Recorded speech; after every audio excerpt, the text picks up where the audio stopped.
Hey everyone, you're listening to the official podcast of 4playernetwork.com. Check us out at that address for everything you need to know about our community, monthly giveaways, and nightly live streams. You can even support us on Patreon at patreon.com/4player. And last but not least, you can catch the live recordings of these podcasts every single Thursday night on our Twitch channel. We hope to see you there. Enjoy.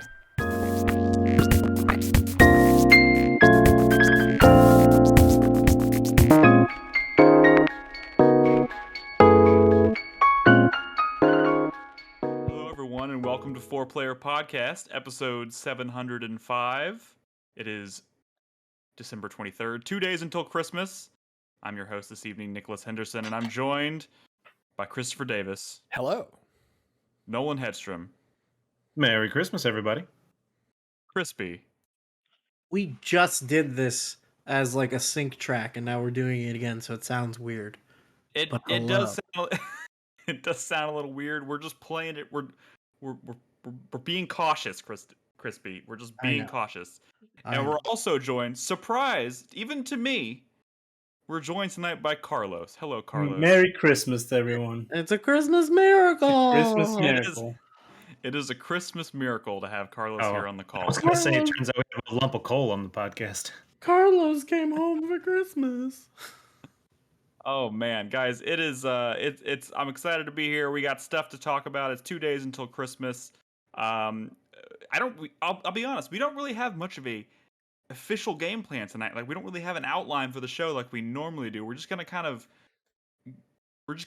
do it. We have video games to talk about. We have questions to talk about from our lovely listeners out there, which I will use this as an opportunity to once again remind you that as of last week, we are now accepting questions and discussion topics from everyone. If you're at home listening to this and you're like, man, I would like to hear what these guys think about this, or I'd like to ask them this, send us an email at questions@4playernetwork.com. That's the number 4playernetwork.com.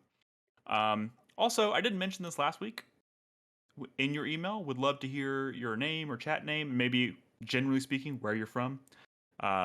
It's always nice, fun information to have for us. And yeah, so we have some emails we'll get to a little bit later in the show. But first, I want to check in with everybody and just see how y'all are doing.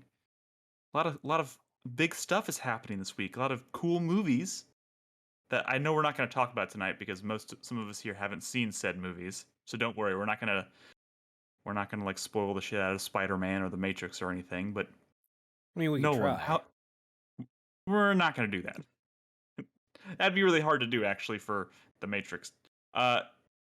Nolan, how are you doing this evening? I'm doing pretty good. Can't complain. Living the dream. You really, I'm gonna be honest. Tonight, you really honed your background, your fake. That's very.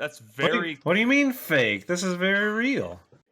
It's very crisp because when you first logged into the call tonight, your what do you call it, the fake backdrop that but it's like he's not using a green screen that I know a virtual of, right? green screen. Yeah, virtual green screen, right? It was very much more similar to Carlos's, but you spent some time honing it, and now it looks like you're in front of a nice cozy fire. It's very warm here, Nick. I don't know what you're doing. I might need to get something back away from it. And so it's so warm. The fire behind me. You know, it is December and right now it's 2 days until Christmas, and it is like 80 degrees. It was so nice during the day. Last week. It was like we were having highs in like the low 50s, 60s, and then all of a sudden Christmas it's going to be like 83. Yep. But don't worry, in a month and a half we're going to be fleeing the state apparently. Yeah. Trying to get away from the ice. Yeah. But yeah, just I mean, without getting into the video games I've been playing, just living life, hanging out with dogs, working, doing whatever, playing video games. I actually have starting today through all of next week off of work, so I'm going to be playing a lot of games, trying to do some 2021 catch up from everything I missed this year. Fantastic. Well, we'll I want to kind of get your rundown. We'll get to that in a second, but Crispy, you're quiet over there. How are you doing, Crispy? I'm okay. Are you ready for Christmas? Do you mean just in general how am I doing? Yes, just in general. I'm just going around the table here. Yeah, I'm great. I'm doing good, man. I'm doing fine. I'm doing wonderful. I You're right. haven't. What? You're riding that Matrix high still.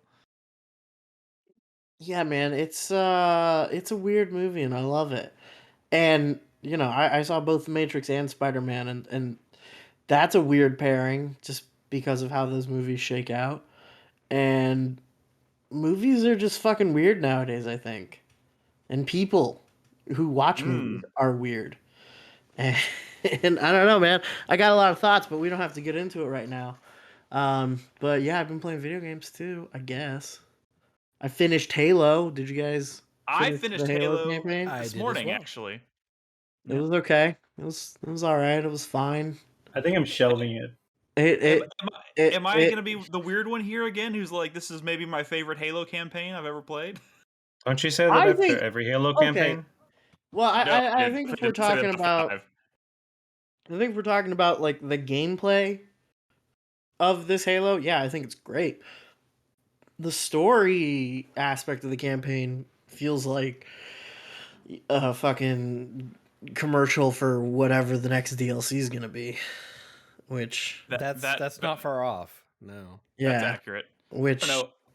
I is like not this. I like the great. story But in this game for the same reasons I liked the story in 4 a lot, which is it's very centered around Master Chief and Cortana and the weapon and kind of what's going on there. And I was just totally into that from the get go. And this game has a lot of that, so I'm pretty much into it for the character drama more than anything. I care more about that inner that those relationships than I care about like the grander. I feel like there's a big lesson moment for Master Chief in this game. Like in the story of this game, there is a moment where the Master Chief should learn a lesson, and I don't think he does. I don't think the game sees it that way. No, it doesn't really give him an opportunity to really grow as a It, character. Is this it a moment kind of near the end? yes. Okay, This yeah. is an interpersonal moment. I just want to talk about it. Can we just say spoiler alert and then talk about it real quick? Fuck it. That's Yeah, what's I mean, happening. spoiler That's alert. what's good. Spoiler alert Okay, for Halo here we Infinite go. campaign. I And will we're say going to this: talk about it. if you're watching us live, don't just leave. Just mute the screen. Mute the screen for a minute. Or We're just this is listen to gonna what we're having. I mean, it's the Halo campaign. You're not like okay, whatever. sure, fair enough. Like it's not the next Marvel movie. You'll be like it's fine. Like there's nothing scandalous going on here. All right, fair Um enough, fair enough. it so the whole tension between Master Chief and the weapon is that he feels bad about what happened to Cortana. Cortana goes crazy, becomes a warlord, tries to take over the galaxy, and in the end, they have to destroy her or That something happened like in that. Right? previous games. Right. Okay, That Hold happened on, before. Crispy. That's like fan fiction, right? No, that's no, really what the Halo story was before Yes. the That wasn't games. one of the books. You have to have read the books to She know all goes this. she goes and she attacks Earth and threatens to destroy it. She destroys the brute homeworld. Like she gets up to some shit. it's the And Death then Star. yeah, and then everyone has to like team up to kill her, and then they do. And that is kind of hanging over Master Chief and the weapons relationship, right? Because the thing that Chief feels bad about is that he wasn't able to stop Cortana, and he kind of thinks like, oh, maybe I could have talked to her, blah blah blah. But at the end of the day, like he's a soldier, right? So like the thing he really knows is action. The thing he really knows is like, you know, I should have been like, I mean, like I could have taken her down before she became that, you know Yeah. and then she would have died, my friend, and not have become this monster that I have to fight.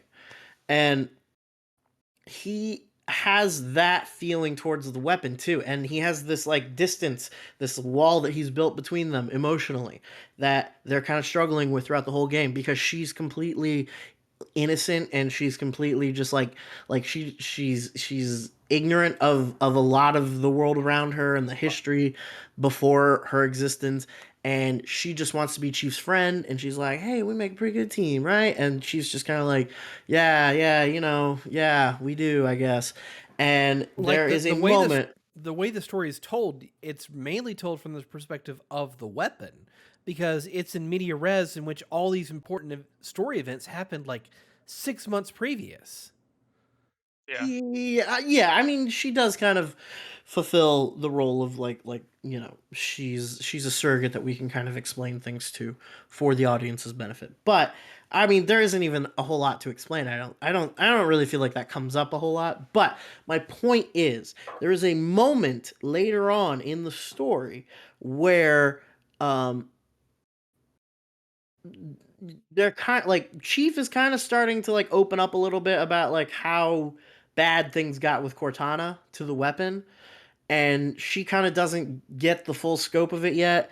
And Chief has a couple times checked himself up to that point, to kind of prepare himself mentally for the possibility that he might have to delete the weapon, right? Just like he might have to just kill her. He might just have to take her out before anyone else can like take control of her or like trick her into doing something, or if she just like goes rampant or whatever. Like he doesn't want the Cortana thing to happen again at all, right? And one of the details you kind of find out about her, if you didn't already know, if it wasn't already painfully obvious, is that she is just an exact copy of Cortana. She's just a new Cortana. So there is this lingering doubt of like, well, what, like maybe she follows the exact same progression that Cortana did, right? So there's a moment where the banished, the bad guys are like trying, or the harbinger, or one of the bad guys is like actually starting to try to take control of the weapon, and Chief is like, nope, and he tries to shut it down and tries to delete her but fails, and she finds out about it, and she's like pissed at him. She's like, you don't trust me. I thought we were partners. You just tried to kill me like at the drop of a hat. And they kind of live with that tension for a little while of her being like, you're not the friend I thought you were, and I don't like you anymore. And him just kind of being like, look, I'm sorry, but that's what it was, right?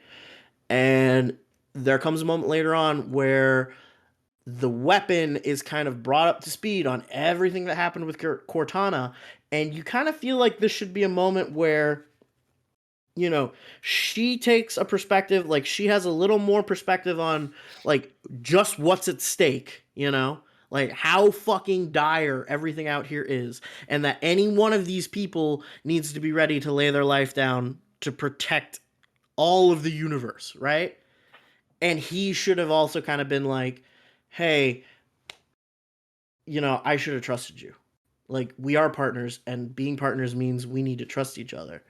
And I need to, like, sometimes there are going to be situations where I need to just bet the fate of all of the universe on like my belief in your abilities, right? But he never says the words. But that never happens. It just comes out to being the weapon being like, I am so sorry. You're right. You should delete me if anything like that happens. Here's the delete button back, and you're fucking right. And Chief never like even says anything about like, it wasn't personal, or like they don't meet halfway. They don't meet halfway at all. They just it's just like, Chief, you were right, and I should be more sympathetic to your unilateral decision making, right? Which I don't like. I don't think that's how you build a partnership. That is a fair assessment, and also, Yeah. you know, Nolan's question is what the fuck is the weapon? The weapon It's is the literally AI. Cortana. It's the new Cortana. She doesn't have a name. Blue Yeah. Cortana. Cortana's Blue purple. Cortana. Yeah, she Yeah, doesn't have I a was name. fr- They just call her the weapon because she was literally made specifically to delete Cortana. She was a new Gotcha. AI that they were gonna upload that was gonna like quarantine and delete Cortana. And then she was supposed to be deleted. Okay, but whatever, it doesn't matter. I But always forget that Cortana was in fact purple. yeah, Well, the Yeah. first game Or she's fu- or purple, and from 2 on she was blue. Fuchsia. She's in this game. She's fuchsia. Whatever. Sorry. Okay. We went on. Yes, that was a very good analysis of that. I like the interpersonal stuff, but yeah, you're right. That does seem like a missed opportunity. So I'm sorry. Yeah, Chris, Sorry I for just the- passed. didn't mean I for just that to passed take that so- part. How much more of the game do I have to go through? oh, You're like very close. 2 hours maybe, if that. Okay, because I was Yeah, thinking of dropping it, but I might stick with it then. Yeah, I mean, I did that. I getting did there. that part this morning, and I think I was done with it within an hour, or maybe. I think from that hour. point you have like 3 major bosses, maybe 2, and then you're done. And they come pretty. Yeah, and it's all pretty rapid linear. fire. It's all, yeah. I mean, we talked about it before, where it went from that open world design to that more linear, like mission based. To just fighting those robots with the beams that suck. Sentinels? No, you do fight a bunch of them, but It's kind Because of a that's all I've it's a been mixture. fighting. It's kind of there's no Enough. more section. I don't think there's any more sections where it's just those guys, but they do show up again. All right, let's get through. I haven't even technically gotten through introductions here. I'm checking with everybody. Chris Davis, how are you doing? I'm okay.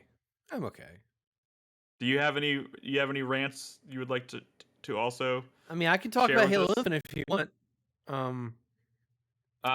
Well, in- no, sure. Nolan's Just get it in now. Just get it in now. Might as well. shaking his head. Nolan's The like, rhythm please is don't. going. Sure. Then I'll 30 seconds. I think that I was really hyped for this game. I think the story was a bit of a letdown. It wasn't the conclusion to the trilogy that it was originally marketed to be. Dude, It's not what I wanted, and They it say feels finish like the it's- fight, but like as in like now we're going to finish the fight next. Wasn't that like 4 games ago though?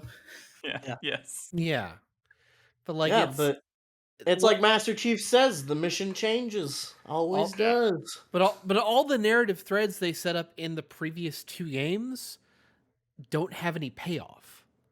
Like you kind of just get dropped into this narrative that all the cool stuff, all the major relevant stuff happened way before, and you're taking this 20-hour journey to find out what happened. And then get ready for the next thing that's gonna happen. Yeah, and I think that was just not the right way to go with this. But that's me personally.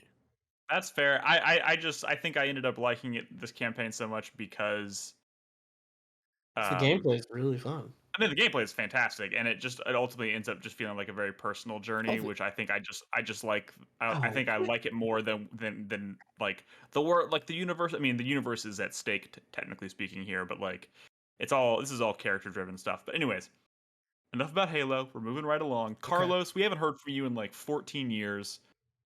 How are you, sir? It's been pretty good. I'm gonna be spending most of tomorrow cooking. I don't know if a lot of people know this, but Mexicans tend to celebrate Christmas on Christmas Eve rather than on Christmas Day. Damn. So You know what, I'm Carlos? not aware of this. Filipinos do that too. That's So- also because they used to be a Spanish colony. yeah.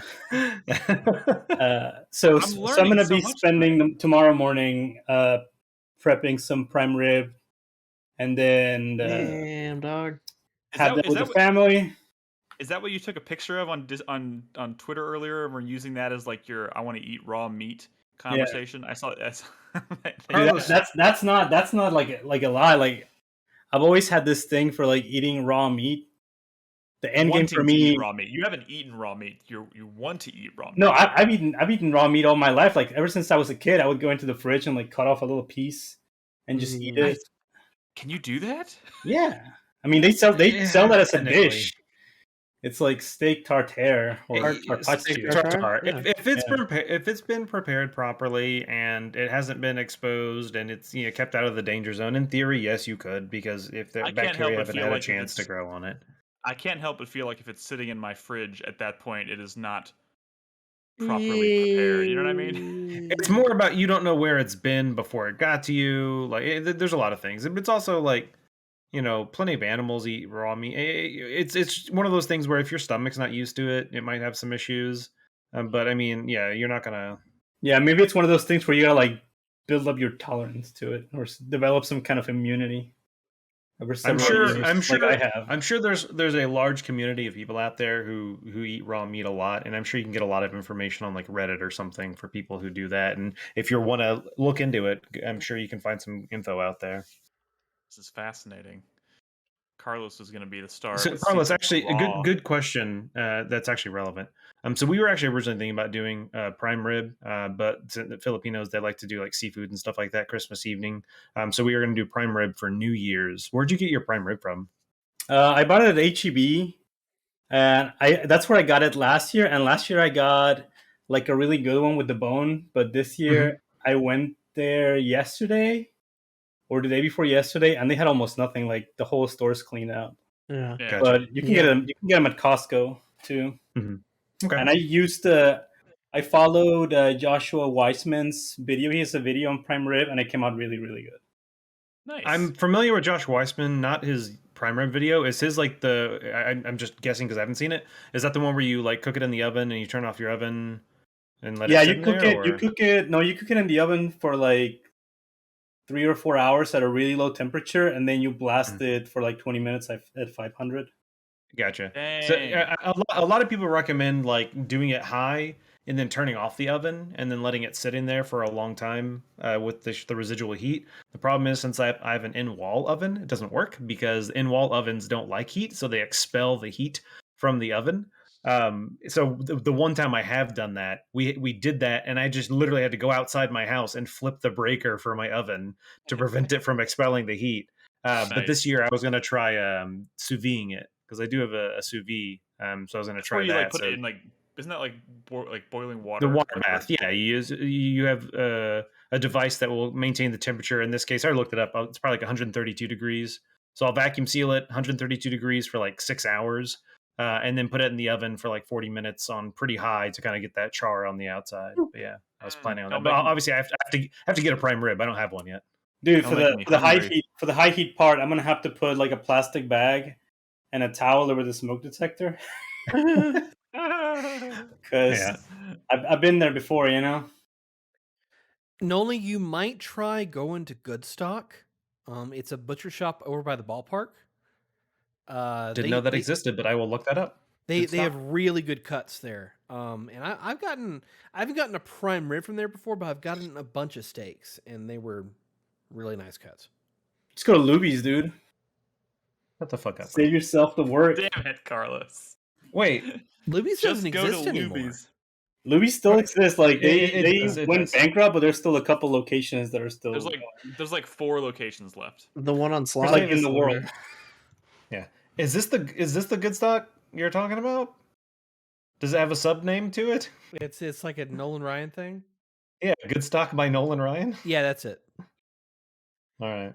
Yeah, my understanding is that after Nolan Ryan retired from baseball, he invested in like a bunch of companies, and one of his was a butcher. He's done chain. a lot of stuff since retiring. Yeah, I had no idea. Yeah. That's for bizarre. those that didn't know, I'm named after him. Hey Carlos, do you want to take before we move on here? Do you want to pimp what you're doing with your game of the year list, right? Since we've got you here.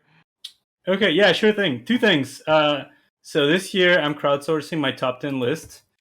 So it is entirely choices made by the community. So if there's a game that you want to see it featured in a video, go ahead and vote for it. I put the link in the chat.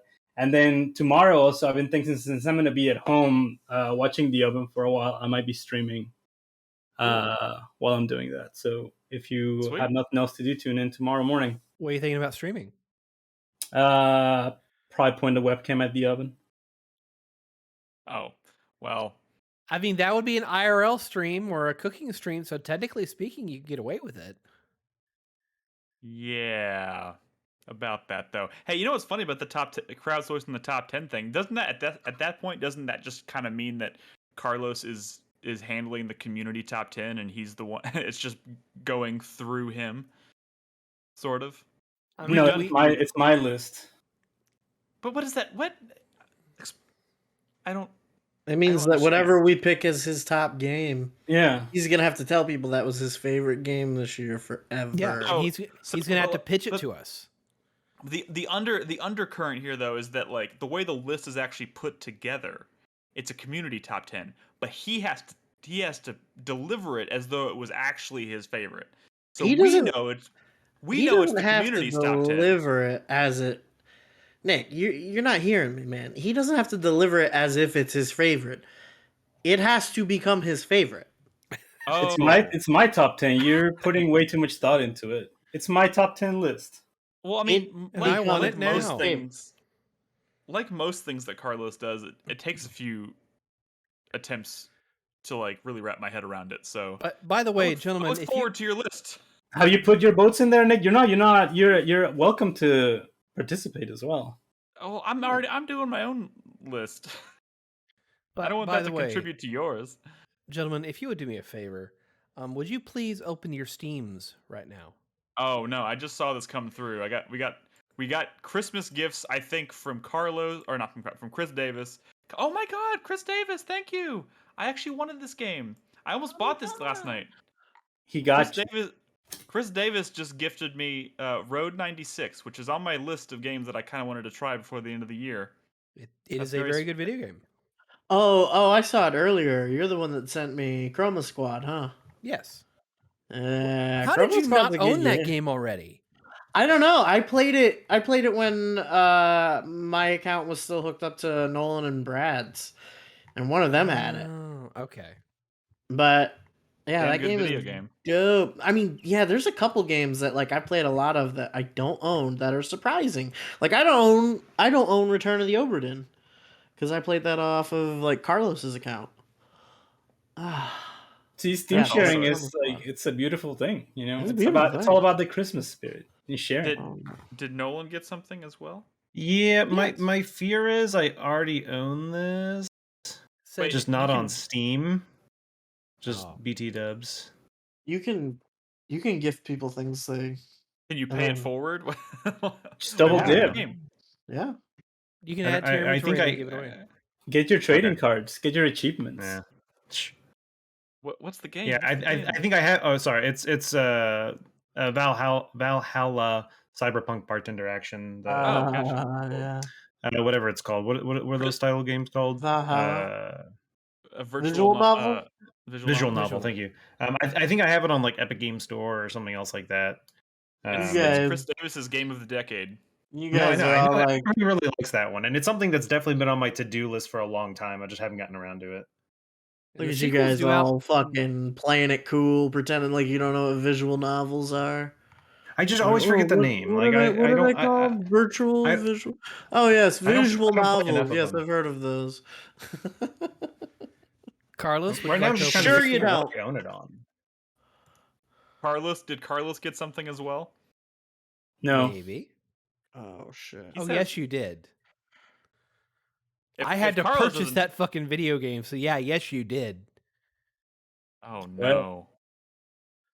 Oh no. Hey, Chris, you know what I've been playing? I've been playing a Terminator game. It's kind of okay. Kinda. Wait. We can't. Wait. You can't do this. Carlos is obviously going to do it. What did you get, Carlos? Chris Davis. Well, it was on his wish list and pretty high up on his wish list too, so I got it for him. And that is. Honeycam Studio. Oh no. Oh no. Really? Wait, what is I've that? been playing- I've It was a lot like of Honey number Pop, like too. 12 on his list. And now Are- it's on. Wait, Now are it's on those Chris Davis's credit card history. are wish lists like ranked in order of most wanted? You can sort Yeah. them different ways. You can sort them by the date you added, alphabetical, or you can. I've only you can rank ever them. If you look at your wish list, Crispy, there will be an actual order to it, and you can reorder them. Yeah. Yeah.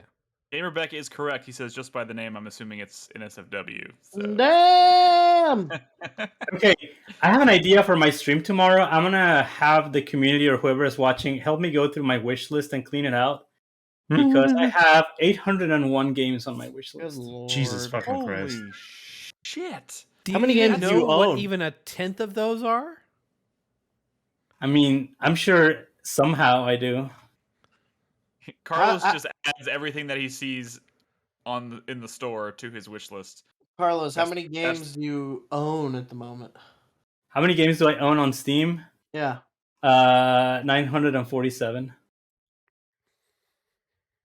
That's beautiful. All right, let's get down to it, guys. We've just been shooting the shit here for a while. Again, I want to remind everybody, if you're watching us live right now and you want to submit a question before we get to that segment, you can submit questions now at questions@4playernetwork.com. Send us an email. Let us know, who you are, chat name, whatever, where you're from, and ask us a question, give us a discussion topic, whatever it may be. We got 4 or 5 emails this past week. This is the first time we're doing it like this, but we are now opening it up to everybody. So if you are a listener, whether you're a paid supporter or not, we want to hear from you. You can send your questions every week to that email address. So we'll get If to you want those to a know little our bit later in thoughts the on show. the Coriolis effect, you can ask us. You can anything you want. You can. We'll screen them a little bit. If something needs a little bit of research, I'll let the guys know. We'll And look some also, stuff up. But Chris Davis, I just confirmed I don't own that game. For some reason, I thought I did. So thank you. I will definitely play it now. Good. Beautiful. More Thank you, people know Chris about Davis, these things. for keeping the spirit of Christmas alive on this podcast, and making sure there's a gift exchange of some sort. Didn't come into this podcast tonight with really any plan at all. So I appreciate that. And now you feel guilted into gifting to everyone. You don't have to do that, Nick. It's okay. You don't have to give us anything. This is the holiday. It's from the heart. I That's all know, we and now need. you're saying what? I have no heart? Is that what you're saying? You take it any way you please. That's what she said. Okay, I want to check in with Nolan first. 'Cause Nolan, you said you've been playing. You weren't on the show last week, and you said you've been playing a lot of stuff, and you're about to be doing a lot of catch up. So, what is going on in your corner of the gaming world, sir? All right.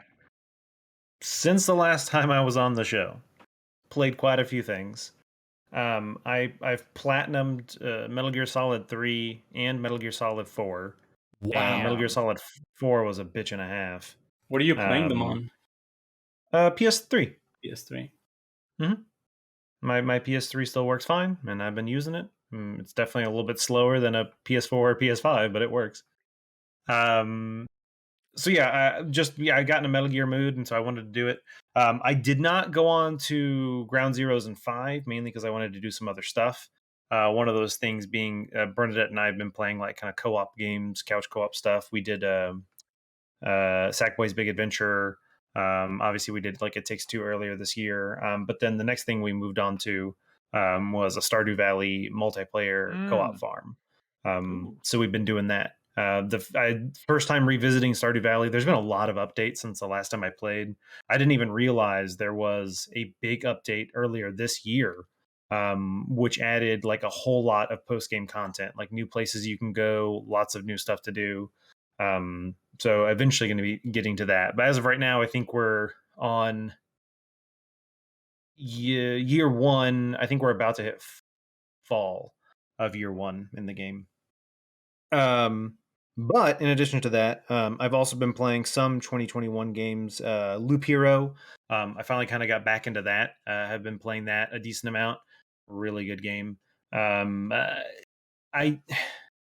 don't know how far I am in the game. That's one of those games that it's kind of hard to tell. I've defeated, if anybody's played it, the Lich, which is like the first, like I guess, major boss in the game. So I've defeated him, and then I've just kind of been doing some more loops and stuff since then. Really do enjoy that game though. Yeah, we talked about that. That was earlier in the year. I can't remember when that came out exactly, but if anyone's curious, I wish I had like an encyclopedia episode numbers in my head so I could be like, oh, go back and listen to 682 for this or whatever. Yeah. But I know that was back when Brad was still here, and he was playing it, enjoying it too. I know I Brad likes it a lot. And I mean, anyone honestly I've talked to that's played it really does enjoy that game. So yeah, I have been playing that. I wanted to double check, make sure I'm not missing anything off my. Are you gonna include Metal Gear Rising on your Metal Gear series playthrough? Metal Gear. I'm playing Metal Gear Solid games. Carlos. So technically, that is not a Metal Gear Solid game. But we'll see. I do own it. So we'll see. And yes, Nick, if I were to replay that one, I definitely would use River Mode this time. But then the other one I've been playing, and if you saw me on Twitter, a little bit Discord earlier as well, is I finally kind of also got back into Inscription.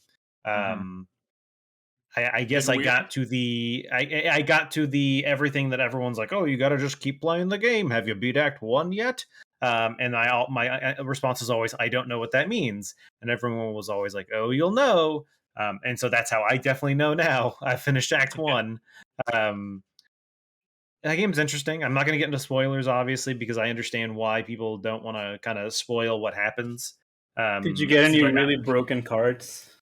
Oh, dude, yes. And that's one of the reasons I was able to do it. I had multiple, the particular run where I kind of got through to the final boss was I had multiple. What do they call the cards that you create?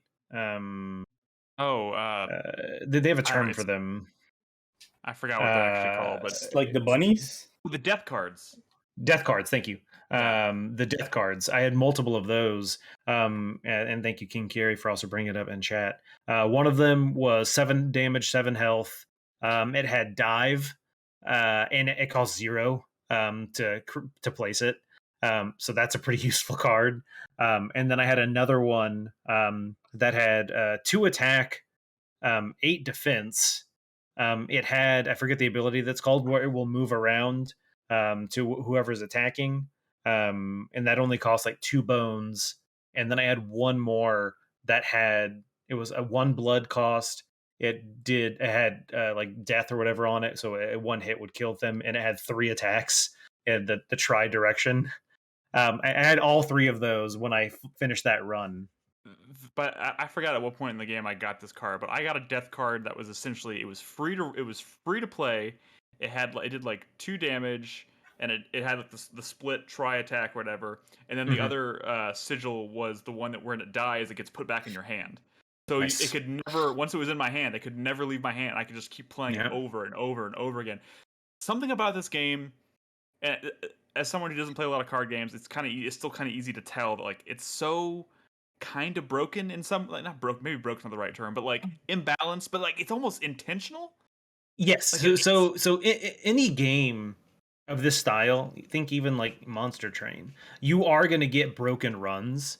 But it kind of balances out because there will be runs before where you're just getting your ass handed to you. And you know, you can't get past like you die on like a random battle. It's not even one of like the Raven battle things. It's just like a random one, and you'll lose one of your 2 lives. And so it's one of those things where if you get literally dealt a bad hand, and you can have a bad, and all of a sudden it's gone. Likewise, I would also say that while you can get broken cards and RNG on your side, you have a good run. There are certain things that can still kind of fuck you over. Like some of the bosses you fight, some of their abilities can like just kill your cards. Like a prospector can like turn them into gold nuggets, and it's like, well, my best card is now literally gone from my deck. And so there are definitely things that can kind of turn it around a bit.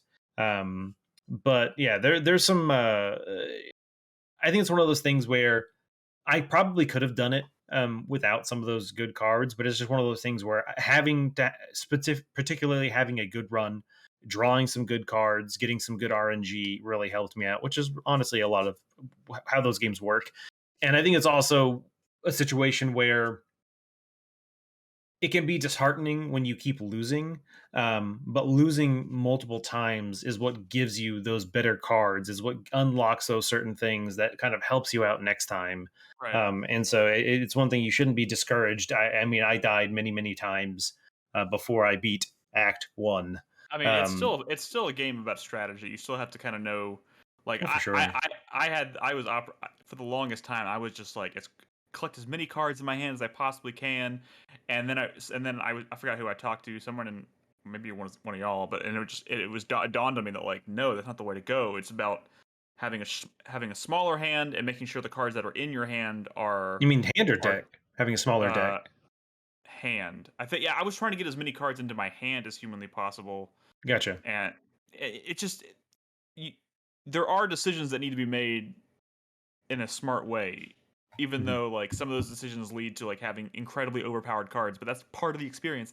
And also, just on top of that, just like the things this game does with the story and its presentation are outrageous in like kind of the coolest way. I think I also kind of had to get over my whole like gamer mentality of, oh, by the end of any RPG, I have 9,999 potions because I never use them. In this, you have special items that you get every run, and I really have to get over the mentality of, oh, I need to save this for later. Well, you know what? If I don't use it now, there might not be a later, so might as well use it now to help me out so I can get there. But yeah, dude, smoke them if you got them, as they say. That's how I beat Act 1. I had like a relic and card combination that every time I played a squirrel, I would get a random item, and my squirrel cards were endless. So I would just play squirrels until I got pliers, and then I just use pliers back to back. And Jesus that's how I Christ. made it. That's how I just Hey, steamrolled the whole first deck. That's once again, that's another RNG thing that just helped you out. Yeah, if you can have unlimited squirrels because they revive when you happen to get. And they the give me an squirrel, item like, every time. yeah, then yeah, it makes sense, and that's definitely something. Some of my best runs have been ones where you get the, and I forget what they're called, but the statue, and you have the squirrel, and it has some special ability. Either whenever a squirrel dies, I get 4 bones, and so then I stack my deck with bone based cards. Or yeah, the squirrels that when you sacrifice them, they actually don't leave battle. Yeah, no, there's some really good combinations and stuff. And like you were saying, like this type of RNG that gives you really broken strategies, it's actually good because it lets players who aren't very skilled at these type of games, eventually if you play enough, you'll get a really broken deck and be able to push through. There's a really good talk by the Slate Inspired devs, and they talk about how that is actually like built into the design of the game. Like they want that 1% chance for players to get a really broken deck, so that even anyone who's really bad at the game but that still has kept playing has a chance to get that really broken combination of items that lets them, make some progress and push through. Yeah, that's I feel like that's speaking to me. That's part of the reason why I think I ultimately ended up getting through that game. You know what? Act 3 though, which you're coming up on, obviously, maybe my favorite act, and just in terms of like what it does. So keep going, man. Good to know. That game is cool. Is there anything else that you've been playing you want to mention? I think that's everything. I mean, I have a big long list of games that I saved somewhere. I don't remember where I saved my list, but stuff that's on my to do. For your time off? Yeah, that I'm going to be playing here in the next week. But yeah, hopefully next show, which will obviously be next year at this point. Yeah. I'll have played a lot more 2021 games and probably have a decent amount to talk about. Beautiful. Crispy. Yeah. What's been going on in your world, sir? My gaming world, or that, yes, or my whole world. What do you want? Your whole world. What do you want from me, man? Whatever you're comfortable telling us, Crispy. What do you want? Whatever. Okay. I'm just kidding. Video games. Let's keep it video games. Well, like I said. Rash. What? It's like I have this rash. No. I do. I got boosted on Monday. Nice. Good. I got max boosted, and my arm. How did it hit you? Or did it hit you? It was fine. My arm hurts. That's the worst part. Yeah. And I had to go out in public to get it, which sucked. But whatever. My dad got his first like Pfizer shot today. Good. I feel like because like I've been like he's had the Johnson & Johnson since like because he was like qualified for like back when they were first rolling these things out, and it was just he was in the age bracket of like, okay, just first chance we can get him a shot.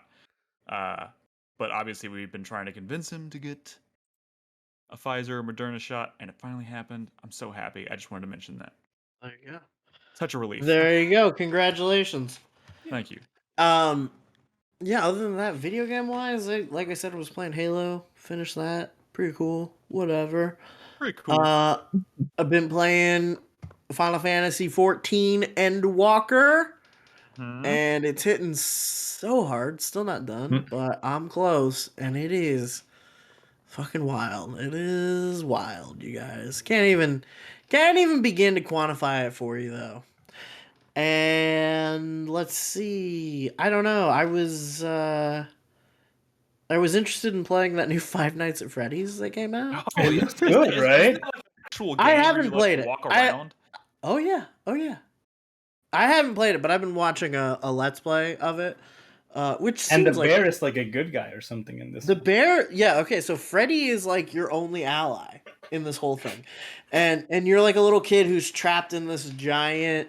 It's called Freddy Fazbear's, Freddy Fazbear's Super Pizzaplex or something. It's like Mount Playmore. I don't know if you've been to adult Mount Playmore. It's like a huge mall that's all just at Chuck E. Cheese. That sounds horrible. They have like horrible and scary. Well, yeah, I mean, it's like they have like an indoor laser tag area. They have a giant arcade. They have indoor like go-karts, a whole bunch of shit like that, right? And you're fucking a kid who is evading security. There's like one security guard, a human woman named Vanessa, who's like hunting for you.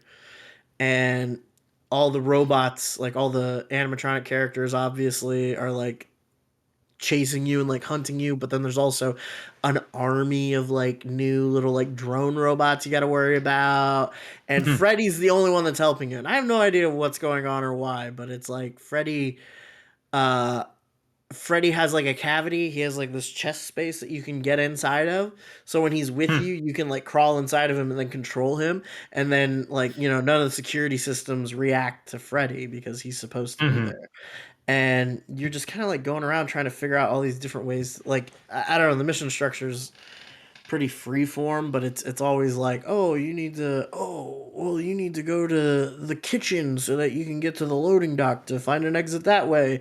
And you get out there and it's all like finding security key cards and stuff, and it's sounds like a better Alien Isolation, because it is Alien Isolation. 30 hours long. It's Alien Isolation. Is what it is. Real quick. First of all, I'm gonna play the shit out of it. This looks cool, but like, first of all, I don't think you mentioned the actual title of the game is Five Nights at Freddy's Security Breach. Yeah, which I'm still not sure what that's a reference to, but funny note, I pulled it up on Steam to check it out, and it says, "Is this game relevant to you?" It said, similar to games you've played, Subnautica and Subnautica Below Zero. I'm like, what? Oh well, maybe in the fact that it's like I don't know. They probably got horror tags. Well, some people person and horror tags on them. Yeah, some people find Subnautica to be fucking terrifying. Oh yeah, like it can be, underwater. Yeah. Dude, I've been watching so many YouTube videos about like underwater cave divers who died that like now Subnautica seems like a horror game to me. It's fucking horrifying. One of the worst ways you can probably die. I don't know. But yeah, the Five Nights at Freddy's. What's interesting about it is that it kind of starts off pretty. I mean, it's the main audience for this game is still kids, I guess, but like it starts off pretty tame or whatever, and then it starts getting real fucking creepy. I want to stream this.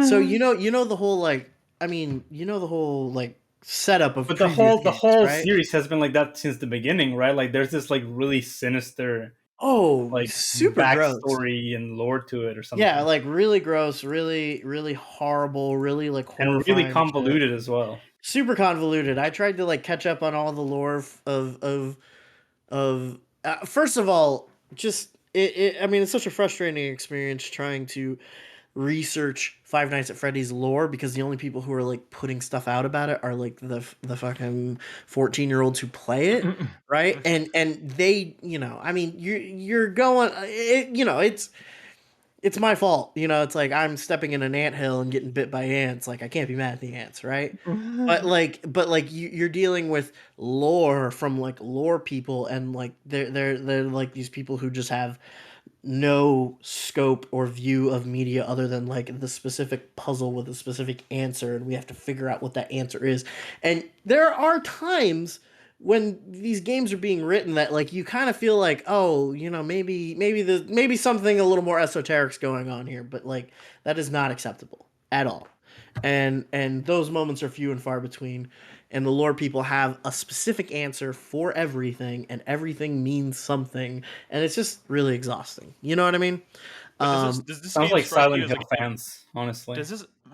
Wait, but no, that's the opposite of Silent Hill, because everything in Silent Hill. Okay, have you ever read like a Silent Hill wiki, like a fan wiki? Okay, so you're specifically referring to like the fans who go out of the way to try to find explanations for everything. Yeah, I just mean that nothing about the story. I mean, again, I feel weird saying this because it is a game for like 14-year-olds, right? For streamers and stuff. But nothing about this game narratively exists in the margins. Nothing about it exists like in the subtext. Nothing really exists in the metaphor or in like a literary space, everything is very specifically like, oh, they're queuing up the next mystery, right? Like they're queuing up the next puzzle that we're gonna have to play the next game to figure out. And normally that is absolutely true with a game like this, just because that's the material, right? But it is frustrating getting that kind of analysis from people who only engage with these kind of games, because that's the level that they're at. You know what I mean? That sounds really pretentious. I'm sorry I brought it up, but it is kind of a frustrating experience. So this is probably going to be the last. This was the last Scott Cawthon Five Nights at Freddy's game. I don't think he was involved with this one. Yeah, I don't know, but I mean, he's definitely gone. Like, he's definitely out now. I don't know if he was involved in this one, but he might have been. I don't know what the deal with him is, but he had to leave for like a reason, didn't he? he Like, got. is this one of the reasons? Yeah, like a reason, like a hard cringe. He like got an doxxed. Activision reason or something. He got Oh, doxxed, no. and his political donations over the past several years. Oh, is that what it was? Oh, Yeah. Yeah, he was like a big Trump. He's like donor. he's like a Mormon guy, isn't he? He's like a real conservative Mormon. I don't know. It doesn't matter. It doesn't matter. The game itself, though, I think actually does a really interesting job of taking elements from like what people liked about the previous ones, like what the identity of the game is, and bringing it into a space that feels more like a, if you will forgive the expression, a video game. You know what I mean? Yeah. Like you remember the setup of the last ones, right? Of the previous ones. Like the first few, at least, you were like in a security office, and you're like you're watching all the animatronics, and you got the security doors, and you're managing power and stuff like Yeah. that. That kind of stuff is still alive in this game. Like you're managing, you're like, to a certain extent, you're managing power just on your own, like with your flashlight and like other little gadgets that you pick up. But like those security offices become like safe rooms throughout the game. They become like your save points. It's like finding one in Resident Evil where you're like, oh fuck yeah. You can go in, you can lock the doors.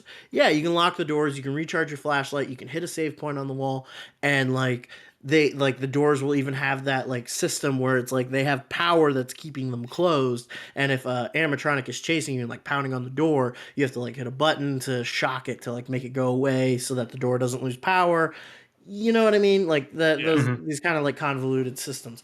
The different animatronic characters seem to have like kind of different behaviors and things that they were going for. Like, for instance, one of them is obsessed with eating trash. It just eats trash all day. And then that comes around later when you're trying to like kill it. You have to like lure it into a trash compactor.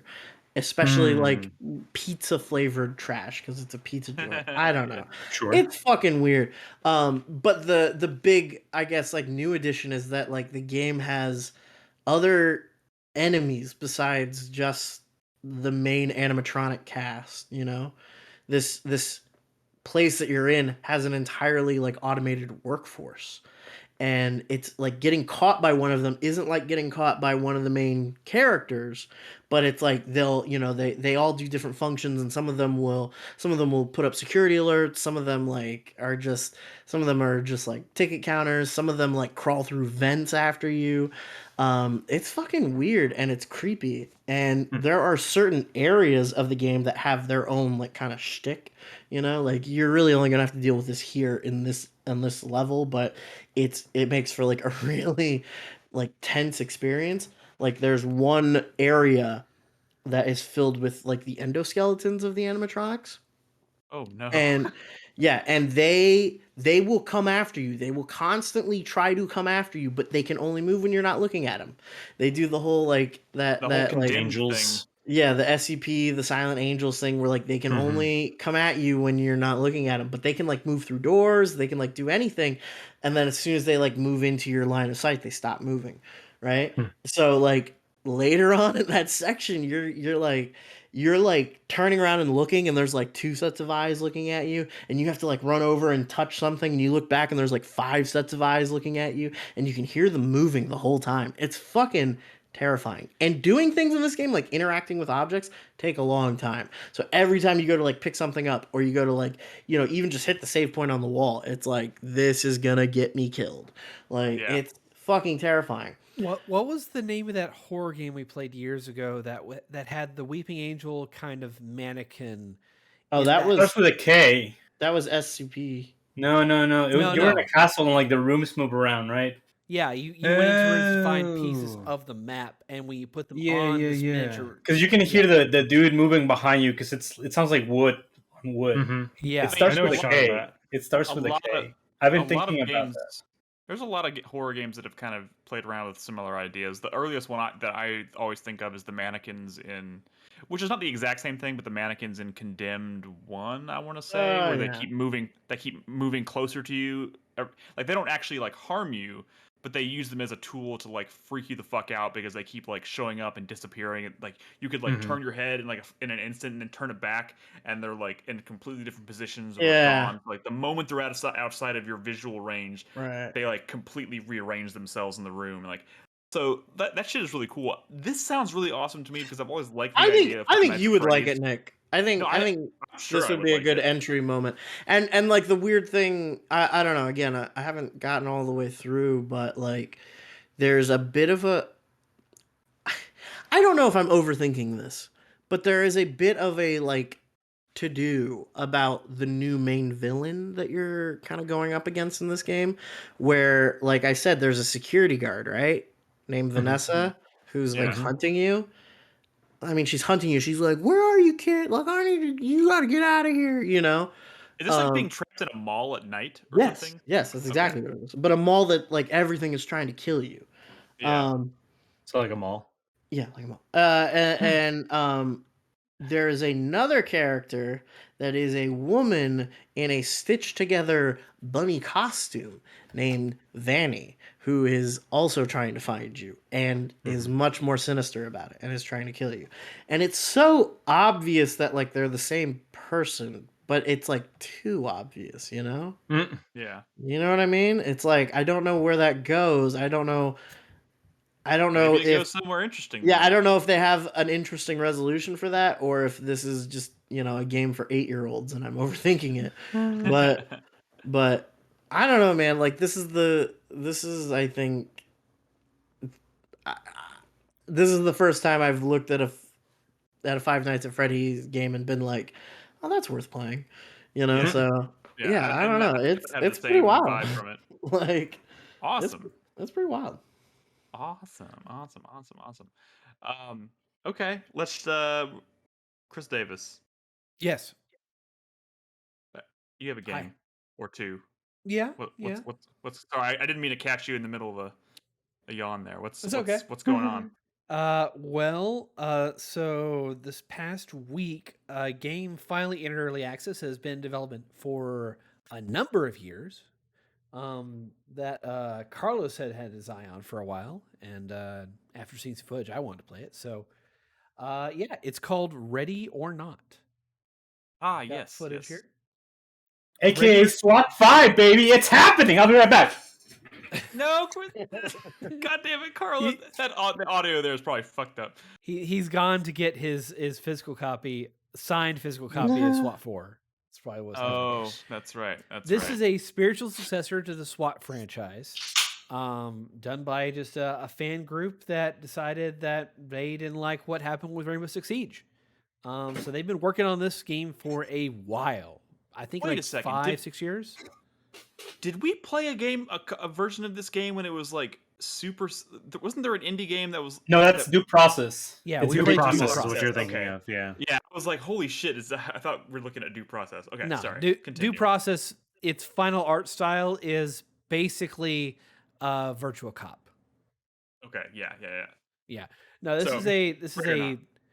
fairly realistic SWAT game in which you're going through set scenarios in certain locations, rescuing hostages, attempting to arrest or taking out suspects as legally distinct, definitely not SWAT officers, but actually SWAT officers in a legally distinct, but definitely not Los Angeles style West Coast city. In a perfect world. Wait, is Los Angeles SWAT like a copywritten? SWAT is actually a copywritten term. By who? I By don't the know. But police or by some video game manufacturer? I don't know. I mean, I Yeah, know I there mean, was yeah, those two films, but honestly, Crispy, Disney probably owns it. that's a good chance of that. What? Yeah. Right now, this is I mean, obviously this is specifically made by fans of these SWAT video games, so they had to make something that was adjacent to it without actually alluding to the thing they are replicating, right? Yes, that's Okay. also a big part of it too. So, it's a very slow, very methodical, and very lethal game. So the very You can opposite of Rainbow Six Siege. well, Rainbow can be Well, very lethal. Yes, But sorry. it is very fast. You said But lethal as I was trying to right as I said that, so it didn't make Yeah. sense. but it's Continue. what definitely sets it out is that this is very methodical, in which you have to clear rooms. You have to be very careful as you go, and you have Why? to. Well, you could die extremely easily, and you have to be able but to. so sorry, and let me try to clarify my question. Yeah.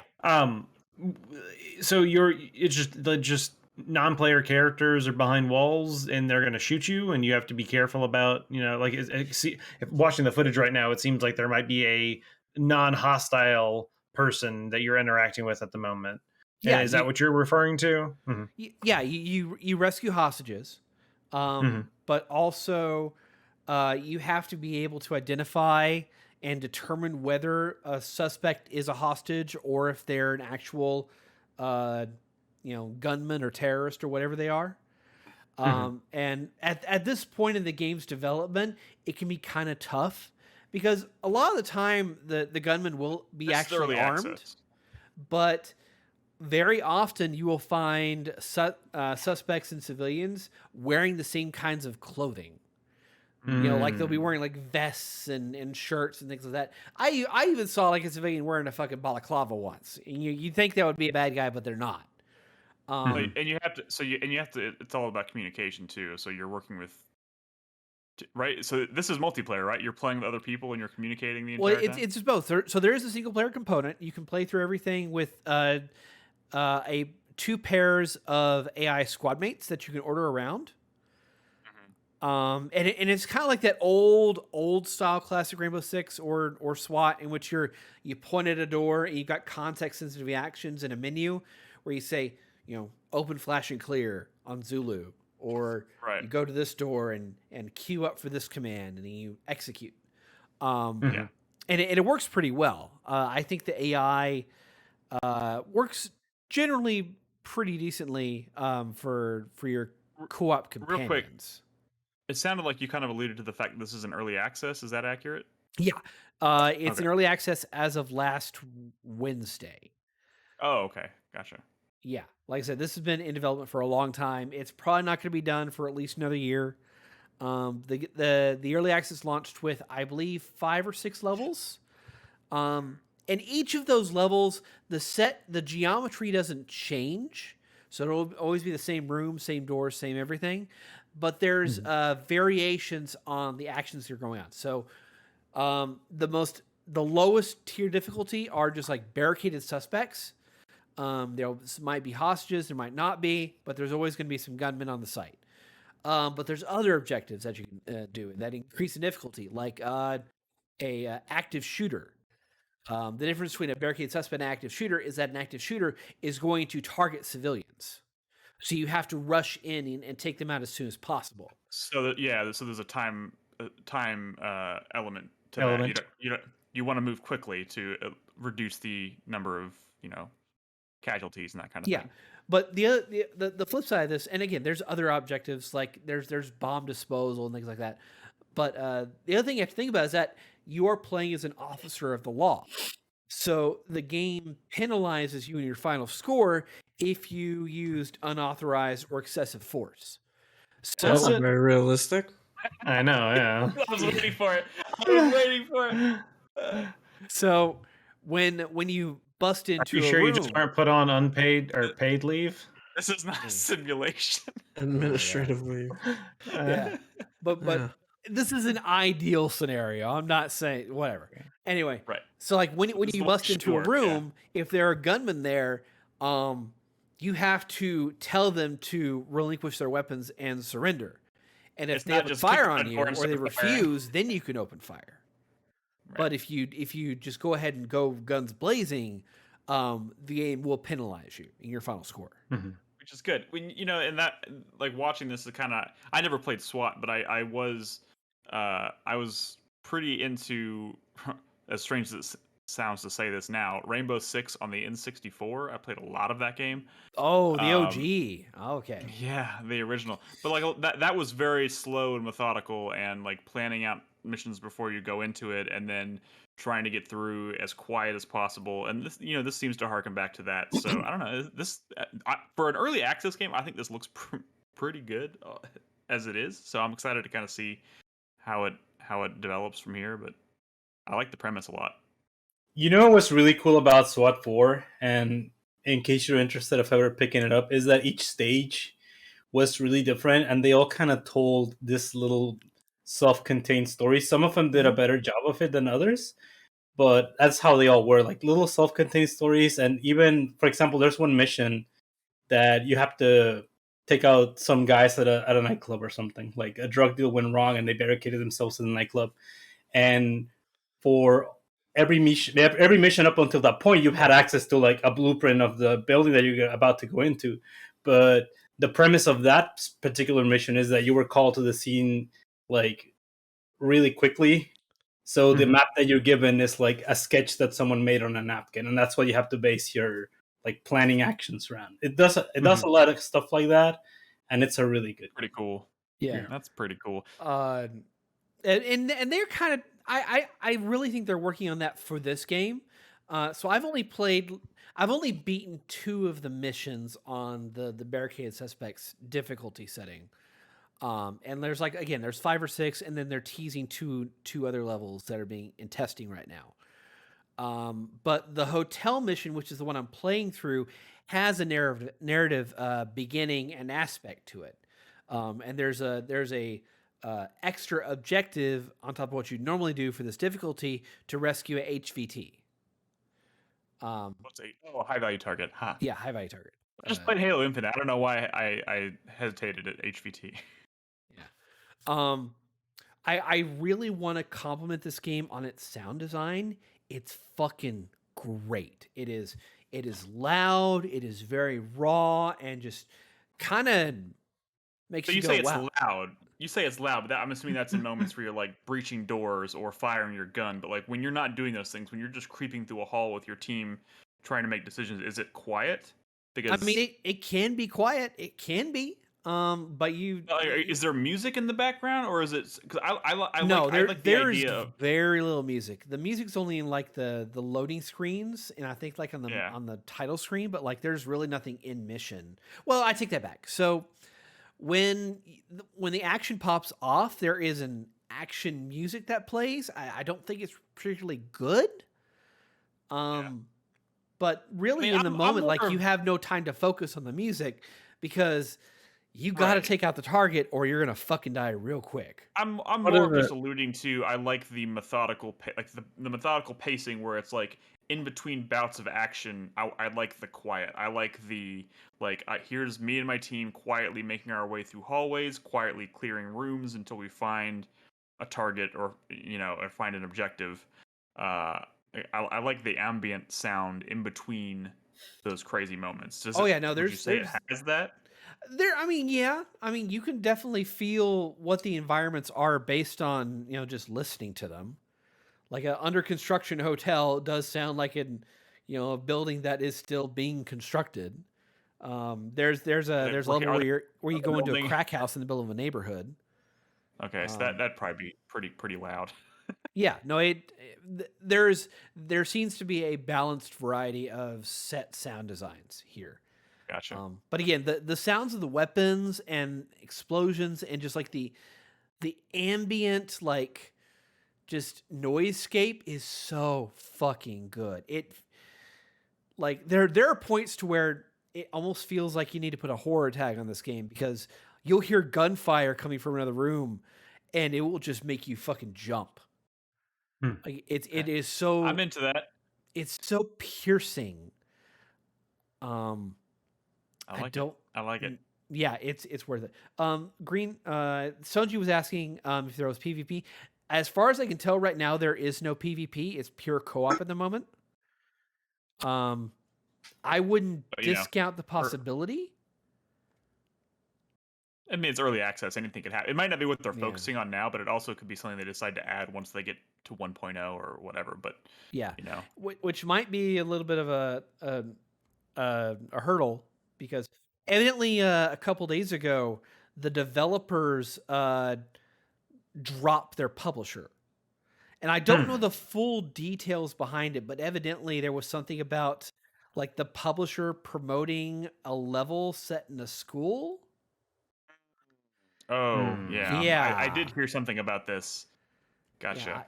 Yeah, and that's all sort of poor taste. I don't know why they would is it the publisher that was supporting that? That was, or like, is the developer? I think it was the other way around. I think the devs wanted around. I think the devs were promoting a level set in the school, and then the publisher Team 17 dropped them. Oh, really? Yeah, I think that's what happened. Which that's unfortunate, and hopefully that I would assume that means that level is probably not going to see the light of day, which is probably for the best. Like, yeah, we'll circle back around and talk about that if that ever comes to pass. And we'll talk about it in another context, obviously. But they better take the holidays to think about it. Overall, I know we need to move on, but I think what's here is pretty fucking good. I've been playing a bit of it with the community. I put about 5 hours into it so far. It's very tough, but there is that jubilation of finishing and actually completing a mission. There's a lot of things they got to add to it to, I think, make it a better experience. Like there's no progression. I think they need to add more stuff for character customization and doing builds and things like that. But I think they got a good foundation. You think it's a SWAT 5? You think it's going to be a good SWAT 5? Keep out the school level, and sure, yeah, I think there's. Yeah. I think a lot's going to hinge on that thing. On that, I'll tell you what, Carlos. I think the best thing this has over SWAT 4 is that the controls and the context sensitive menus for doing actions makes so much more sense than it does in SWAT 4. How many options do you get? Like, let's say you point at a door and you bring up your context menu. Like, how many options do you get? Because on SWAT 4 you would get like 12. I mean, it's not really a number, I think, so much as like the variety there. Like, you point at a door, you can kick a door, you can peek a door, you can open a door. You can use the mirror wand to check under the door if see what's on the other side. And then there's multiple ways to breach a door. Like you can get a breaching shotgun. You could have C2 explosives. You can. There's just a ton of different actions available to you based on how you want to do it. Did you ever play Door Kickers? I played a little bit. I wasn't quite enthused. No. Yeah, that game's really big on line of sight stuff. In an overhead perspective, I just didn't think it really worked that well, so I didn't play much. All right, before we move on, real quick, just because there's some details kind of popping into chat here, and again, I am referencing what's being spoken about in our chat, so I'm not like confirming these details and whatnot. But in the interest of full disclosure, it sounds like the developer is sticking to their guns, so to speak, and keeping that level in. Fucking really? Apparently, the controversy. I don't know if the controversy stemmed from the fact that the level existed, or more of the fact that the way they were talking about it. Because it sounds like their initial reply on a Reddit post was like really gross. And their statements they've made since then seem to be painting it in a different light. I don't know what that means necessarily or what's accurate. So who knows what's going to happen with this, but I just feel like it's probably worth mentioning that there is a controversy surrounding this game that will probably this story is not over. I hope whatever the right answer is here, I hope they do it, because saying that as someone who doesn't know all the details or facts or whatever about this, because this looks cool. This looks like something I would be interested in trying. Yeah, I'm reading their statement here, and aspect it's, of it, yeah. it's little yikes. Little Yeah, it's a little they're. yikes. Mm. Well, Yeah. let's not. Thanks for talking about it. It looks cool. We'll talk about that aspect of it when we know more about it on a future show. Because I'm sure this story is, I think, in the last couple of days has been developing. So we'll see what the fuck happens with this. It's fucking disappointing, but otherwise, I mean, it's a good Most game unfortunate. on its own right now. So Cool. All right. Well, let's take a break. I originally said this would be a one-segment show. That might not be the case anymore. We'll come back. We'll talk about a few more things. We'll answer a couple questions, and we'll wrap up. So if you're watching us live, don't go anywhere. We'll be right back.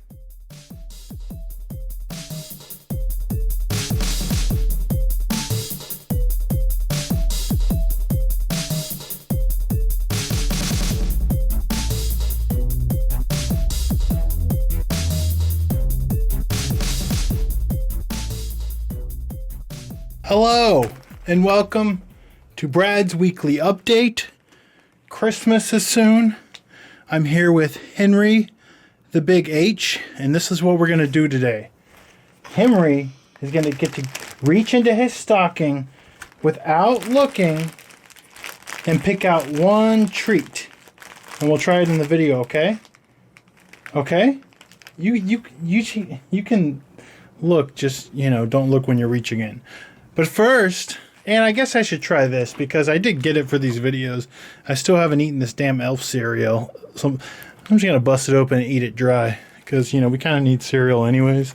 And I have a box of cereal. So we'll get to this in a second. It's really brown hot. It's what? It's really brown hot. Okay, I don't know what you're saying. Hey, so I guess I should tell y'all what I've been playing because that is the point of these videos. Beyond trying cool things. Henry's looking at that cereal box, so he'll be back, I guess. I've been messing around more with my Quest 2, trying out some VR games. I got some on sale. I had the store credit from the referral. I'm currently trying to get someone else to do it. Also, I got a bundle that was on sale and just stuff that was on sale. So I've amassed, about half a dozen games or so, and I've been trying those out, and they've been pretty cool. I guess some standouts have been this game called Demio, which is like a strategy, like dungeon crawling game. You're supposed to play. It's like D&D. You're moving through like dungeons. I think you're supposed to play them co-op, but you could play them single player. And it just really has a really nice presentation. I like the way you kind of like interact with the dungeon, and the characters have cool animation. It's just like really nice production values. I'm consistently surprised by how good and how many good VR games there are out there. Don't chew on your shirt while we're doing a video.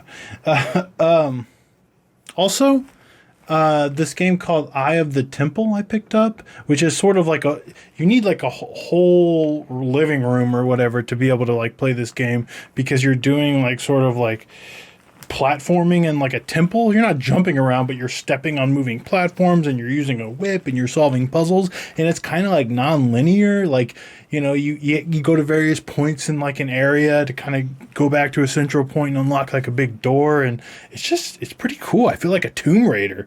I'm not gonna lie. I like that a lot, but you need a lot of space to be able to play that game. But that I've been using the AirLink, and it works pretty well.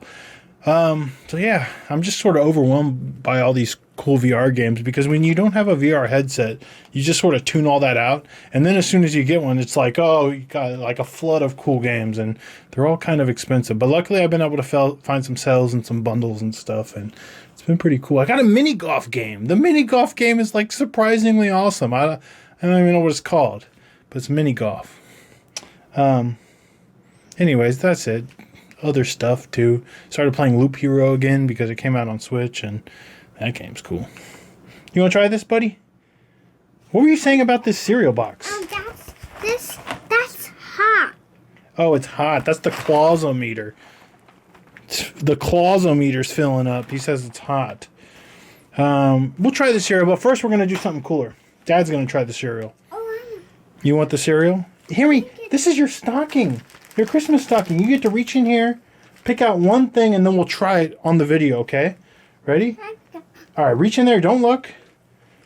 Grab something and pull it out. What'd you get? Show them. A gingerbread cookie. Show them what you got. I got a gingerbread cookie. Oh man, that's dope. And it's not like one of those gross hard ones that you get from the corner store. Well, maybe it's gross and hard. Wonder Shop. Oh, it's a Target branded gingerbread cookie. All right, well, we're gonna open this up. You can try it, and I want you to tell the video if it's any good. If it's good, say delicious. If it's not, say 2 out of 10. Here you go. Good. You didn't even chew yet, buddy, and you're gonna get crumbs everywhere. All right, you could take a couple more bites, and then we'll finish it later after dinner because I don't want you getting crumbs everywhere. Okay? Is it good? I'm gonna eat it all. You're gonna eat it all? You're not gonna eat it all right now, buddy. Just said after dinner. All right, one more bite, and then we'll finish it later. Okay? A big bite. Can Dad have a bite? Yes? Yeah. Okay. Yeah, pretty good. Poor gingerbread man. All right. Last thing, let's bust open this box of Elf cereal. We waited this long. Well, I can't see my sick shirt because of this damn microphone. It says, working on my Santa bod. I remember when I was looking for Christmas sweaters. Of course, this is a Christmas sweatshirt. I saw this one. I'm like, that's kind of funny. But I feel like a guy who's already fat like myself shouldn't get the one that says working on my Santa bod. I feel like it's a design for like, a skinny dude who eats a lot of treats around the holidays. Like, there goes my waist. Not for an already fat guy. I'm not working on a Santa bod. I know. I already have a Santa bod is my point. I'm not working on anything.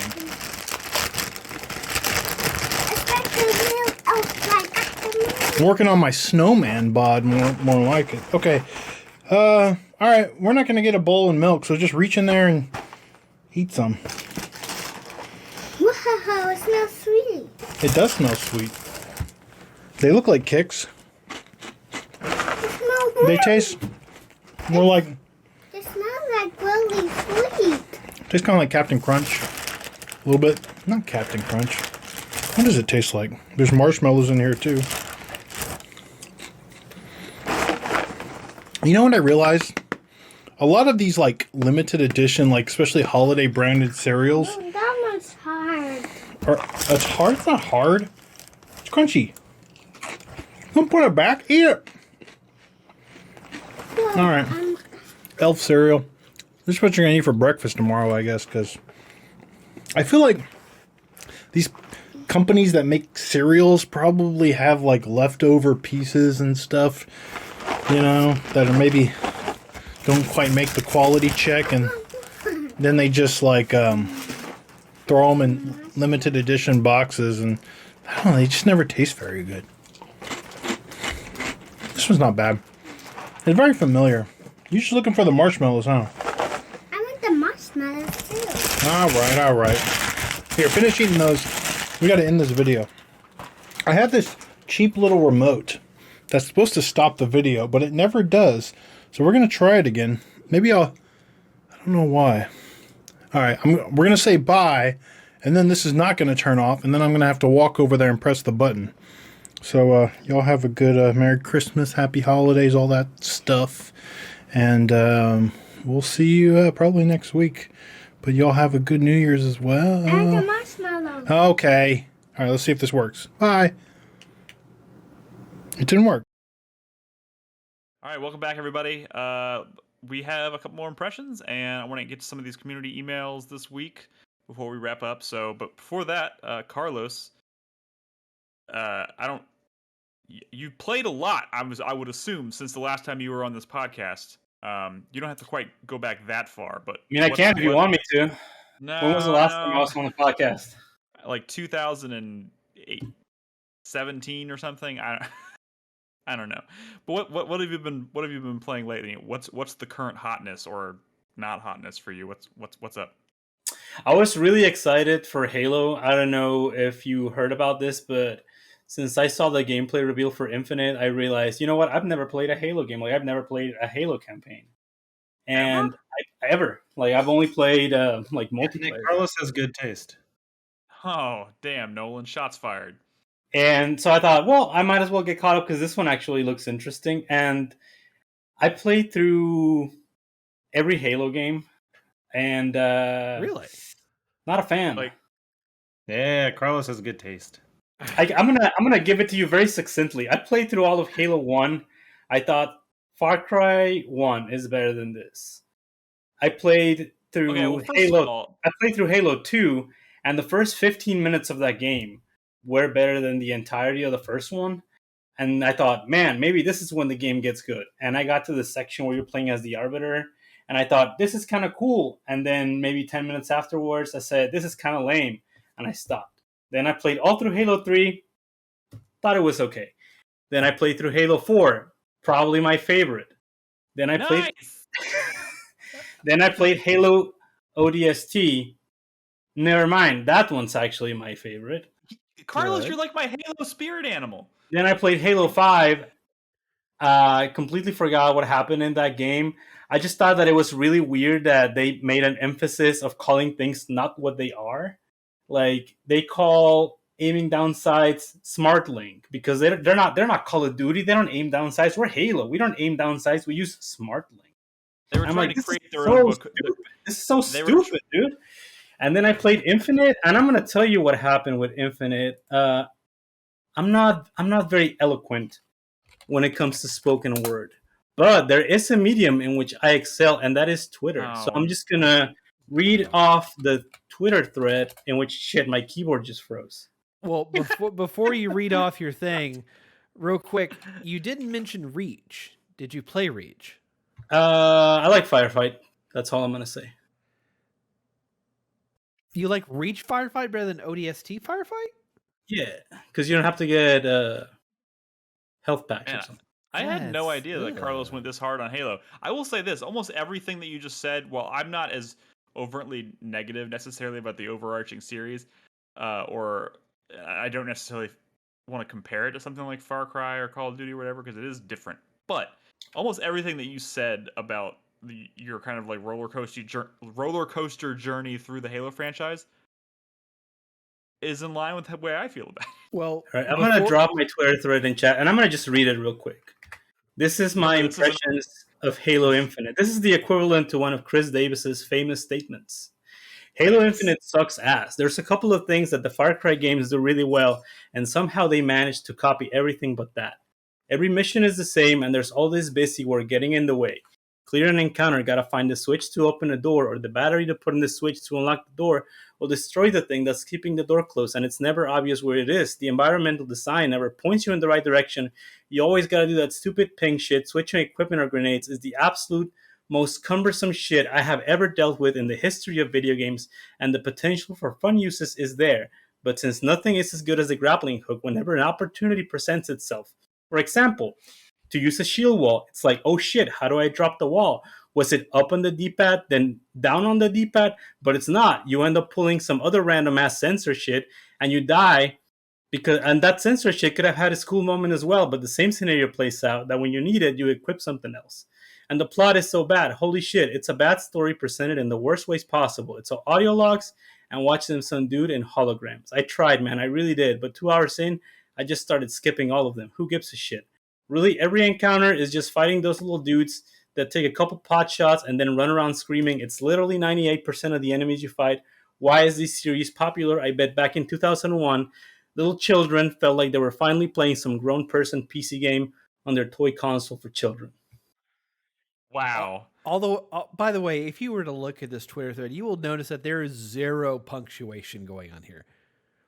It's just one. And that's giant also how he read it. sentence. I will giant also stream of agree consciousness. with basically everything he said, which is why I've never played the Halo games. Hey, that's the funny thing is, as Carlos is talking about this, as he's saying this, I'm thinking to myself, and this is kind of the beauty of Carlos and especially the way he crafts tweets, I guess.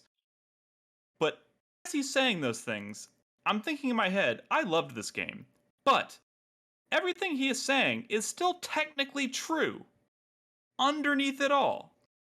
You need the Captain America TV show gif.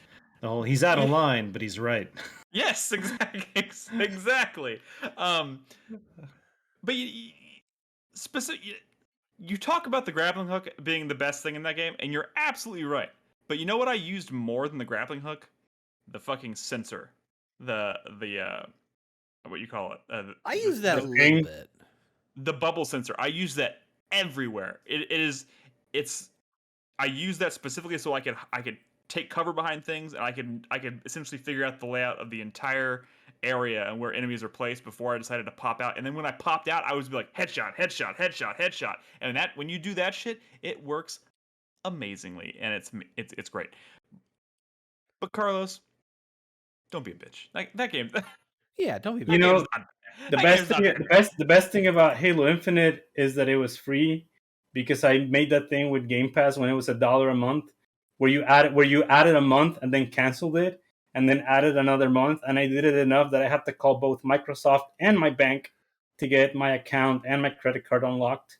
But I'm set until like late 2022 with Game Pass. Okay. Well, congratulations. Well, as a gentleman who enjoys a good wad, may I provide to you a Halo suggestion for you? Wait a second. Back up a second, because Carlos knows what I'm talking about with wads. No one's I don't.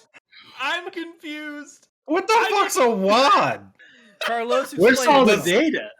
That's what a wad is. It's the nickname or name that people give Doom mods. Wait, what does it stand for? Doom mods or map packs. No. What does WAD stand for? Where's all the data? It's a file extension. Yeah, that's actually what it's called. my. Where's all the data? Yeah. So Okay, continue. there is a standalone Halo mod that basically has unofficial Microsoft approval called SPV3. Look that up.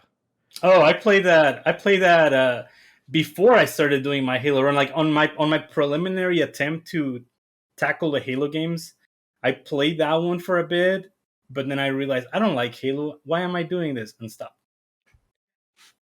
Oh. Hey, here's the thing. Halo is one of those games, and this is I think this is just first-person shooter genre in general. There's so many different branches of it. There's the Call of Duty branch. There's Halo, which are two very distinctly different experiences. And then there's Far Cry, which is also a totally different experience, but takes some cues from Call of Duty in terms of controls and whatnot. But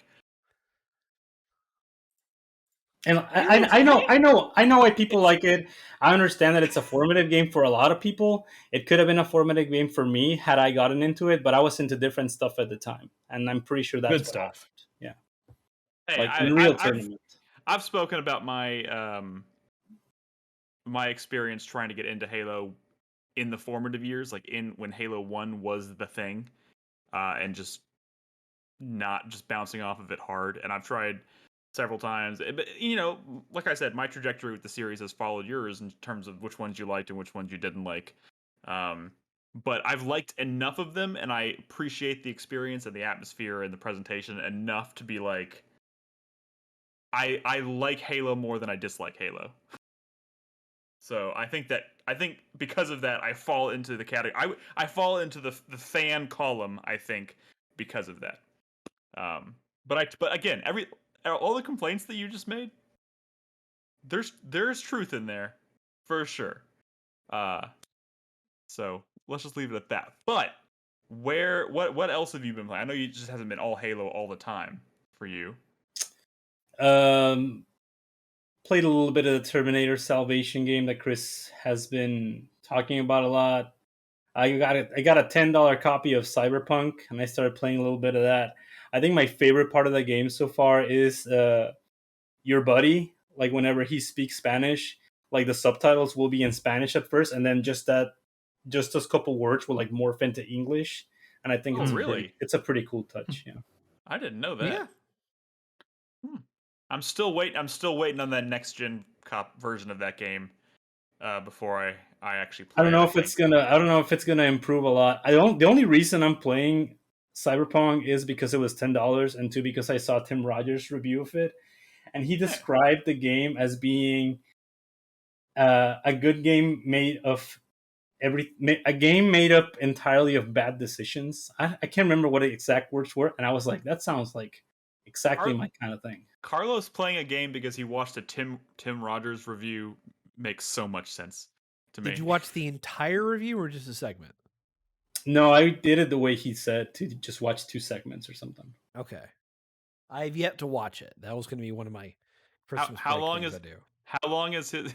I'm doing that over the Christmas It's break. about, what, like 7 hours? Yeah, it's like 7 hours, but he says only watch because it's like 7 different segments, each one covering a different aspect of the game, and he says just pick the 2 that you're most interested in and watch those, because there's a lot of stuff that just gets repeated across all 7 videos.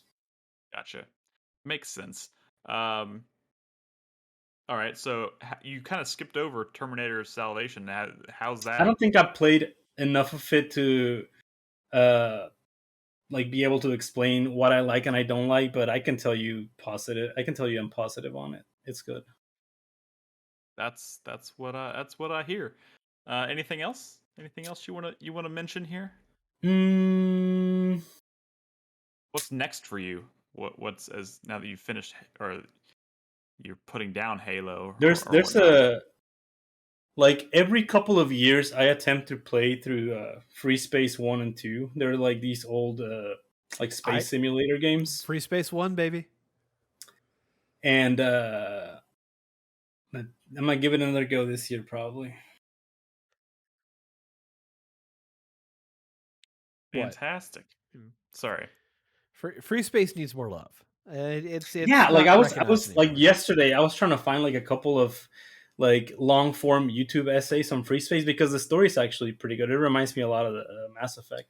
Yeah. And there's really nothing out there. Like I don't think a lot of people know that those games exist.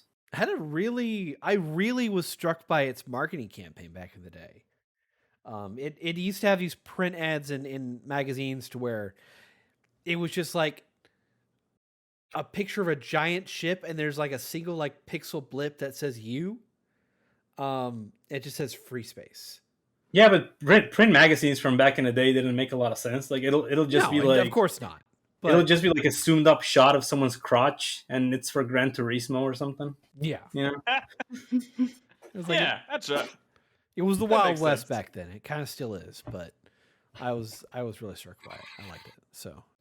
Oh, and I've been playing. You know what I've been playing too? I got the Doom. I did not like Doom Eternal, but I did get the expansion packs for those games for Doom Eternal. And Jesus fucking Christ, I think you fight more enemies in like the first 15 minutes than you did like in the original game. The whole thing. The Ancient Gods Part 1 and 2 are really aggressive. Like did you play through the second part? No, I haven't even finished the first one. Dude, my hands were cramping up just from having to like hold down triggers to shoot things. The first part is overly tough. I think it's tougher than the base game, but the second part I think they balance out. And the second part I think is the best experience of Doom Eternal and the Ancient Gods. I especially like the last 2 hours of part 2. I just had this shit-eating grin on my face. I was having a ball. It was so much fun. A grand old time, if you will. A grand old time. Cool. I don't know if I'm ever going to go play those expansions. I liked Doom Eternal a lot, but man, that game kind of wore out its welcome by the time it Did you like 2016, Nolan? Doom 2016. Yeah. Never played it. Oh, okay. Really? Nope.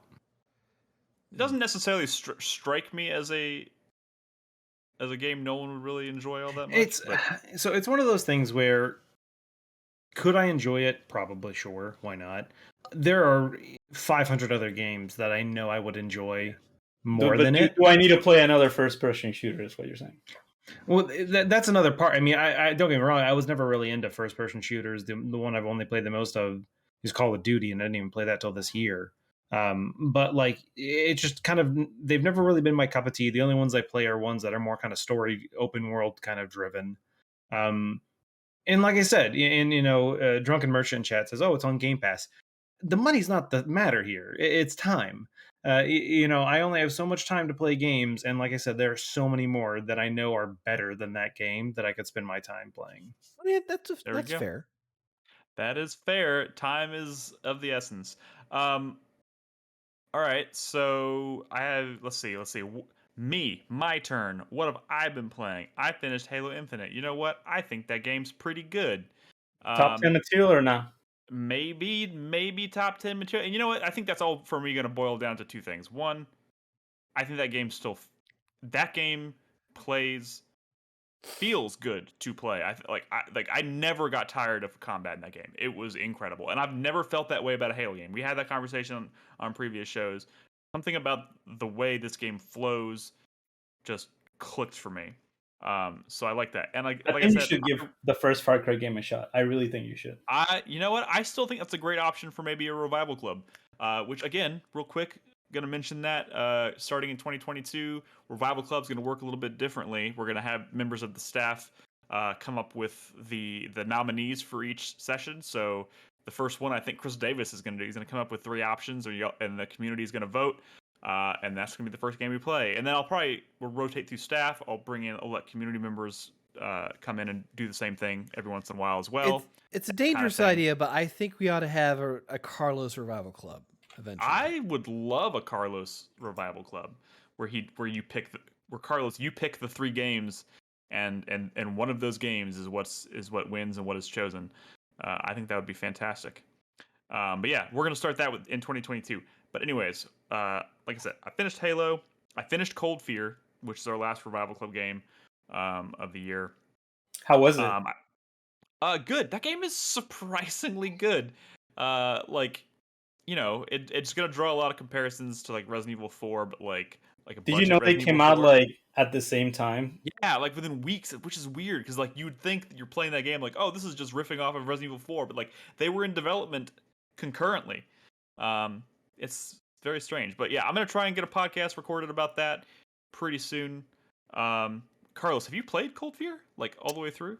It's one of those games that I've tried to play several times, but I always give up whenever you have to set up the controls.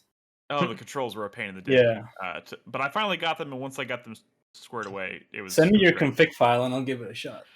I can do that. So, anyways, I finished that, and I started playing Guardians of the Galaxy. We've talked about that on several shows. So I don't really need to go into it, but I'm still I'm only like an hour into that one at this point. I've been trying to focus on finishing Halo, but so far I think that game is fun and shockingly beautiful. Like, holy crap, that might be one of the best looking games of the year, and I don't know why I didn't get that impression when we were first seeing that game for the first time. Because I remember we were like, oh man, this game looks budget. This looks like maybe not, like it's not gonna be that great, but like pop that thing in and playing it on PS5, and I'm like in that first area where you're in I forgot what it's called, but you're in like you're just like standing on the outsides of these ships, and there's all these like the quarantine zone. Yeah, it's just like, oh my god, and like it's fucking gorgeous. I'm loving it, and the dialogue's great, and story characters seem great so far. So I'm definitely gonna stick with that. Yeah, they didn't do a good job initially marketing Guardians of the Galaxy. I think it's gonna be a game that kind of takes off slowly thanks to word of mouth. Because everybody that I've seen talk about it after they've played it, has been nothing but positive, nothing but good things to say about it. But today after I finished Halo, I started playing Lost in Random. Why does that sound familiar? I thought you were going to say Lost in Vivo for a sec. No, I played Lost in Vivo. No, Lost in Random was announced. I can't remember if that was this year or last year or whatever. But you have a character. You're like, it looks kind of like a Tim Burton movie a little bit. And you have like a dice. Everything is like in the world is like determined in this world is kind of determined by chance. Like it's like there's like a caste system, and like people in this society are like they roll the die, and if it rolls a 1, they're the lowest rung in society, and then like dice is used to kind of determine everything, including like your place in the world. So it's kind of, it feels a lot like you're watching like Beetlejuice or something. Like all the characters have that like distinct like Tim Burton-esque look to them. But combat is like you have this like living die that rolls around with you and like stays on your back, and in combat you roll the die and it, like you earn points that you can then use to play cards, and cards will give you different weapons and stuff to use in battle. I'm still very early in it, so I can't really go into great. I'm trying to like kind of wrap my head around how the combat works, but it is a really cool idea. It's really charming. My only complaint so far is that it's kind of sluggish in its control, like its movement. Like when you're just kind of exploring the world, it feels like it feel like the world is built in such a way that it looks like it should be like a platformer. Like I should be able to just kind of run around and jump on things and climb up and see things, but like you can only jump at certain defined places. So it's kind of like you're being funneled through these areas, and you're talking to people to get like story information. But you can't like move around with the same amount of freedom you would have in like a platformer. But that also means you don't fall to your death a lot, though. Yeah. Which is, in that sense, it's nice. But like combat is a really, really cool idea, and I think this might be one of the coolest aesthetics I've seen this year. It looks a lot like American McGee Salas. Yeah, it does. And I also I was getting this vibe today. I was playing and I was like, this feels to me like kind of one of those like really charming early Double Fine games, like where it's kind of smaller in scope, but it has this like really cool like art style and concept. I mean, in a lot of the same ways that like the original Psychonauts was super charming and distinct in the way it looked and stuff. So I'm getting kind of those Double Fine vibes, but it's made by a studio in, oh god, I don't remember, not Sweden, I don't remember. Someone will have to fact check me on that. But so but I feel like as I'm playing it, I'm like, these guys have to like be Double Fine fans, because this is just oozing that kind of like charm and personality and stuff. But it also has really cool underlying like mechanical ideas. So I'll talk more about that in the future once I get through it. But it's one of those games I wanted to make sure I played before the end of the year. Yeah, I think that you are right, Nick. It's Sweden. It's Sweden? Mm-hmm. Oh man, pulled that out of my ass and it worked. Now, can you point out Sweden on a map? No, don't make me do that. Chris Davis, we did this. How dare you, Chris Davis? Why you always got to bring that up? All right. Because that's one of my favorite clips of you. Yeah, it's mine too. So anyways, guys, I want to answer some of these questions from our viewers, from our listeners. Again, this is a new thing. In the past, we've answered questions explicitly from paid supporters on Patreon and Twitch. Of course, we still would appreciate any and all support you want to send our way on either of those platforms. We would love and appreciate you to no end for that. But we've opened up questions and discussion ideas and topics to everyone out there. So if you're listening and you've always wanted to participate, or you have ideas that you'd like to hear us talk about on future shows, hell, if you're just in between shows, if you hear something come up and you want to make sure you hear our opinion on it, shoot us an email at questions@4playernetwork.com. That's the number 4playernetwork.com. I'm going to try and be very transparent on like Twitter and stuff and Discord. When we get like maybe too many questions for a particular show, I'll say we've reached kind of our quota for the week, just so everybody knows where we stand. But I'm also going to be very open about like when we need questions. So just be thinking about it. So it is Christmas time. And I want to preface this by saying we got like 5 or 6 emails this week. 3 of the people who submitted questions managed to ask very similar Christmas-related questions, but that's okay. We appreciate you, and I'm gonna recognize those people anyways. But our first question this week comes from Asimbom. I think I've seen him. I've seen him in chat and in Discord, I think, before. I just don't know how to pronounce it. But he says, "Hello, boys. It's that time of year again. Some people like to watch the usual Christmas movies around this time, but what about video games? Are there any good Christmas-themed games or games you associate with Christmas through personal experience? Thanks for the great podcast from a long-time lurker." I mean, I'm just gonna. What was the question again? The question is, are there any good Christmas themed games or games that you personally associate with Christmas through personal experience? Does that make sense, Carlos? I mean, So like, I'm gonna come out right out and say it. The Division is a Christmas game.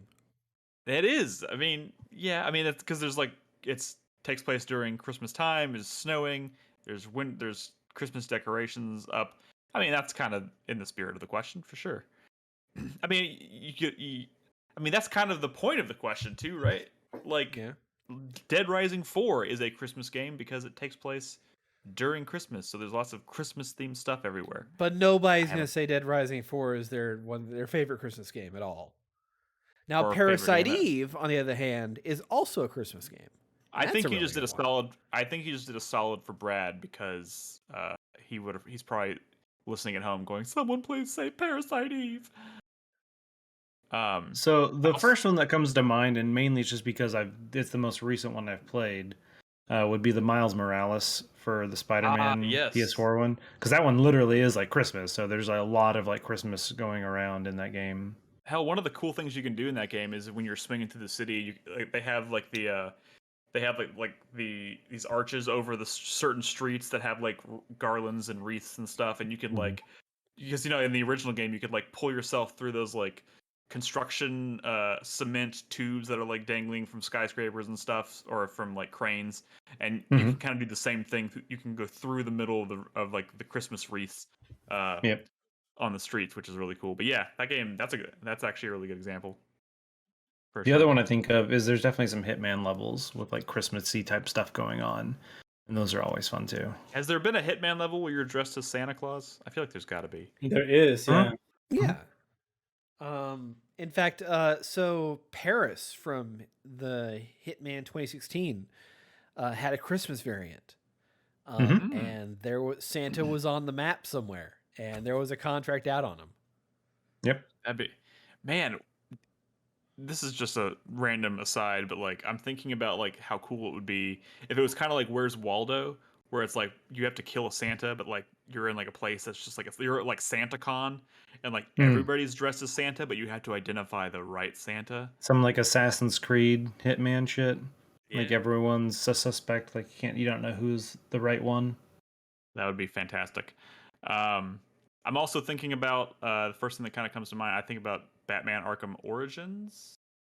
Takes place over Christmas, and I often think about Batman Returns in terms of movies that go along with Christmas, because that was a Christmas movie in a lot of ways. And I think Arkham Origins is kind of the equivalent of that. Lots of snow and Christmas lights, and that series has always had like a really nice atmosphere to it. So when you throw in like Christmas lights and stuff, it just kind of pops.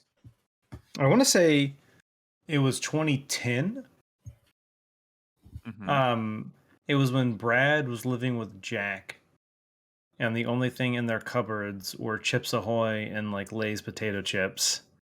And I was in Houston on Christmas, and I think I don't remember if it was Christmas Eve or Christmas Day. I drove back to Austin to Brad's apartment, and I streamed. That was before like any of us could really like stream from wherever. And I streamed a bunch of like Christmas games. So it was just me alone in Brad's apartment. He wasn't even there. And I was just streaming a bunch of like Xbox Live indie, like either free or like $1 like Christmas games, and most of them were horrible. But I remember like one of them was like, oh, you had to decorate a Christmas tree, and you could put like rings of popcorn or whatever, like popcorn strings, and you could make it into a shape, and of course made a penis. Fangum, I don't tell this story every year. I think it's like the second time I've ever told this story. I was waiting for you to tell it, though. I was going to ask you if you didn't tell it. Oh, yeah. That was a good memory. Also, what I'm reading here is that Bayonetta 2 is a Christmas game? What? Yeah. There's definitely Christmas in that. Oh, yeah. When she's like shopping for like Christmas, that's like how the game starts. And she's like buying all the packages and stuff like that. I always, when I think of Bayonetta 2, I think of like tropical like setting environment. Am I just completely misremembering Bayonetta 2? Do I need to go back and play Bayonetta 2 again? Well, definitely, it's a good game. You But have no, yeah, other that, things that to play, though. Please. It's Yeah. true. Maybe I should play that instead of playing 13 Sentinels. I'm just kidding, Chris Davis. Carlos, do you anything coming to mind over there? Man, this whole time I've been trying to think because I'm pretty sure I've done what Nolan did, which is to go cover the feed during Christmas. Yeah.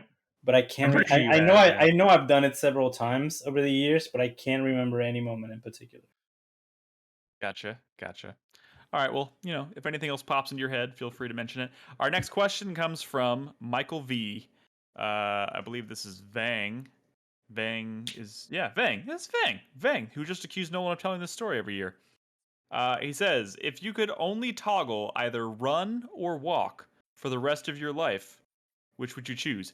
This does not pertain to just your movement speed. It will be for everything. For example, run would be a full sprint everywhere you go, fast walk if you walk, drive fast, cook fast, type fast, eat fast, everything would have to be much faster. Okay, Or so walk as in sorry, let me finish. yeah. He says walk as in normal speed or perhaps just slower for everything. Walking, cooking, driving, eating, travel, but you cannot go quote unquote fast. Okay, so the caveat question I have here is that do we have unlimited stamina or not? I mean, I don't even think that even works into the equation here because it's really just asking, regardless of your stamina level. Well, Vang says nah, so I'm going to say walk because Yeah, it would have to be walk. you'll get tired if you're running everywhere. Who wants to fuck fast?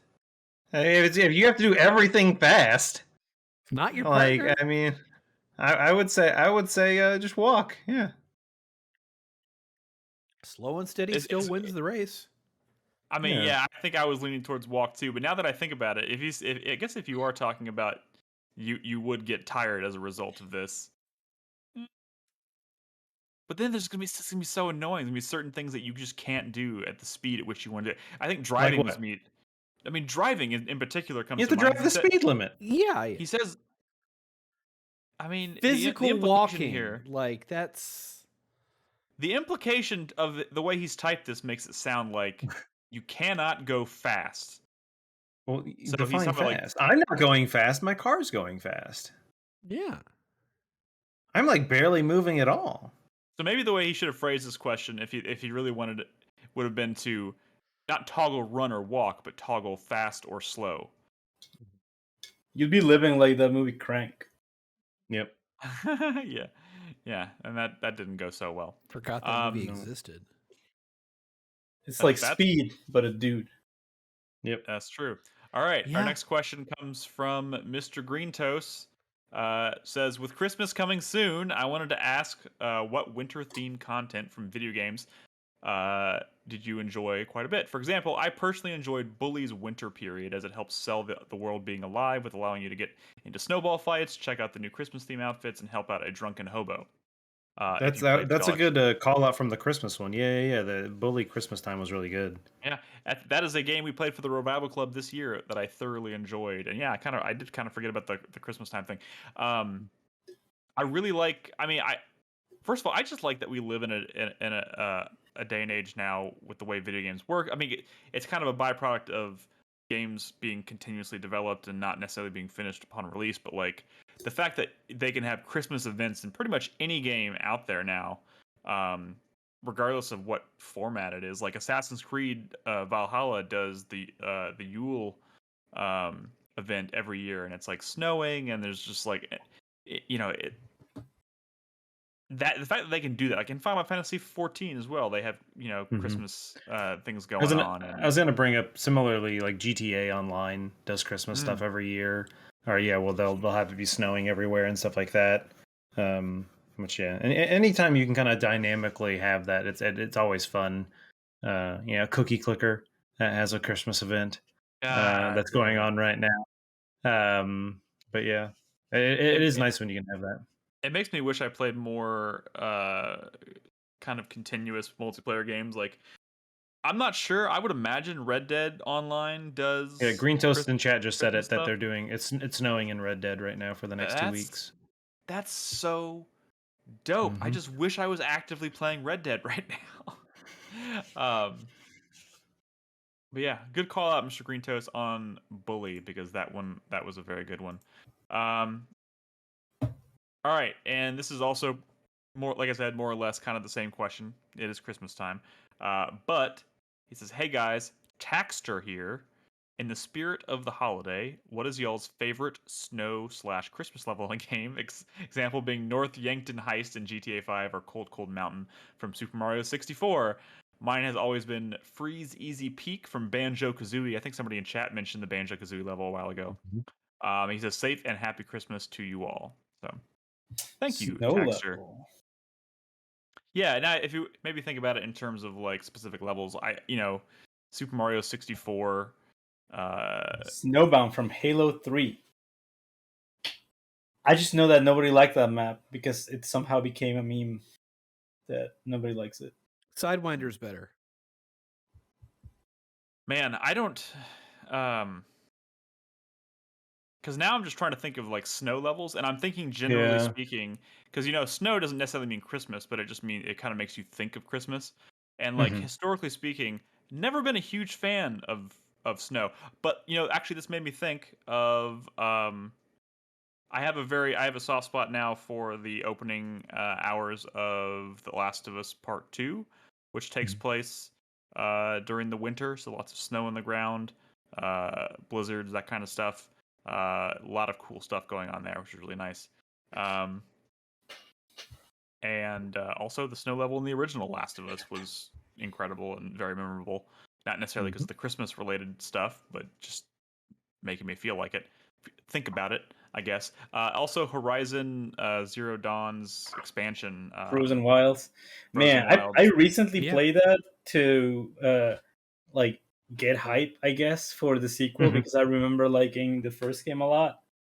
And maybe not. I don't like it that much. Cool story. that was coming. Another one I just thought of, Uncharted 2. Yeah, because Tibet. when you're in Tibet, that was a good area. I like that. It's so funny because like all these. There's a story behind Uncharted 2 that I listened to a while back, where they said when they were coding that level in Tibet, when you're amongst all the monks and stuff or villagers, that they were worried that players would try to punch them, right? Because they would just try to mash the punch button. So they coded it in that if you hit the punch button but you're near one of those people, he will like shake their hand. Yeah, he's just like really? nicely you can like walk up to people and just shake their hand and just keep doing it, because they did that to prevent players, to not remove players like control over their character, but also to not have players punching innocent people. Yeah. Wow, I never knew you could do that. That's pretty cool. Another good, if we're just talking about just random snow, Assassin's Creed Rogue. A lot of that takes place in snowy areas. That's right, it does. Yeah. Yep. Yeah. And if we're just gonna talk about snow, we can go for hours on this one. But like snowboarding 1080, Subnautica Below Zero. If SSX you really want to, tricky. There we go. Good examples. There we go. So many good examples. But yeah, thank you, Taxter, for your question. And like I said, that's going to be it for questions this week. Again, this is something we started just last week. So if you're listening at home and you want to submit questions or want to hear us talk about a particular topic or a news topic that's in the a current event or whatever, send us an email at questions@4playernetwork.com. That's the number 4playernetwork.com. Freyham just popped in the chat, asked when we started doing this last week. This was the first week I'm actually answering those questions. So thank you guys to the first people who sent them in. Hope to hear from more of you out there. If you're lurking, would love to hear from you. And again, just a reminder, let us know, your name, your chat name, whatever, kind of where you're from. That's always fun information. Like, love to hear where everybody's from. Oh, and Gonzo Lou just pointed out Frostpunk. For snow. Yep. If you really like snow, if you really like oppressive snow, snow is not exactly the fun part of that game. No, it's not. And quite the opposite, actually. But yeah. Real quick thing before we go on. just a real quick thing that I've been working on recently. I have been hounded for a while about getting a little bit more video content going. So you should see in the next 48 hours compilation 24 videos. hours. 24 hours? Okay, cool. I mean, all I gotta do is get those thumbnails done. I'll Yeah. get them done. Nick said it, 24 hours. I What have I made some done? compilation videos of our clips and highlights from 2020 and 2021. And those So should go... basically, are clips that have since the pandemic began.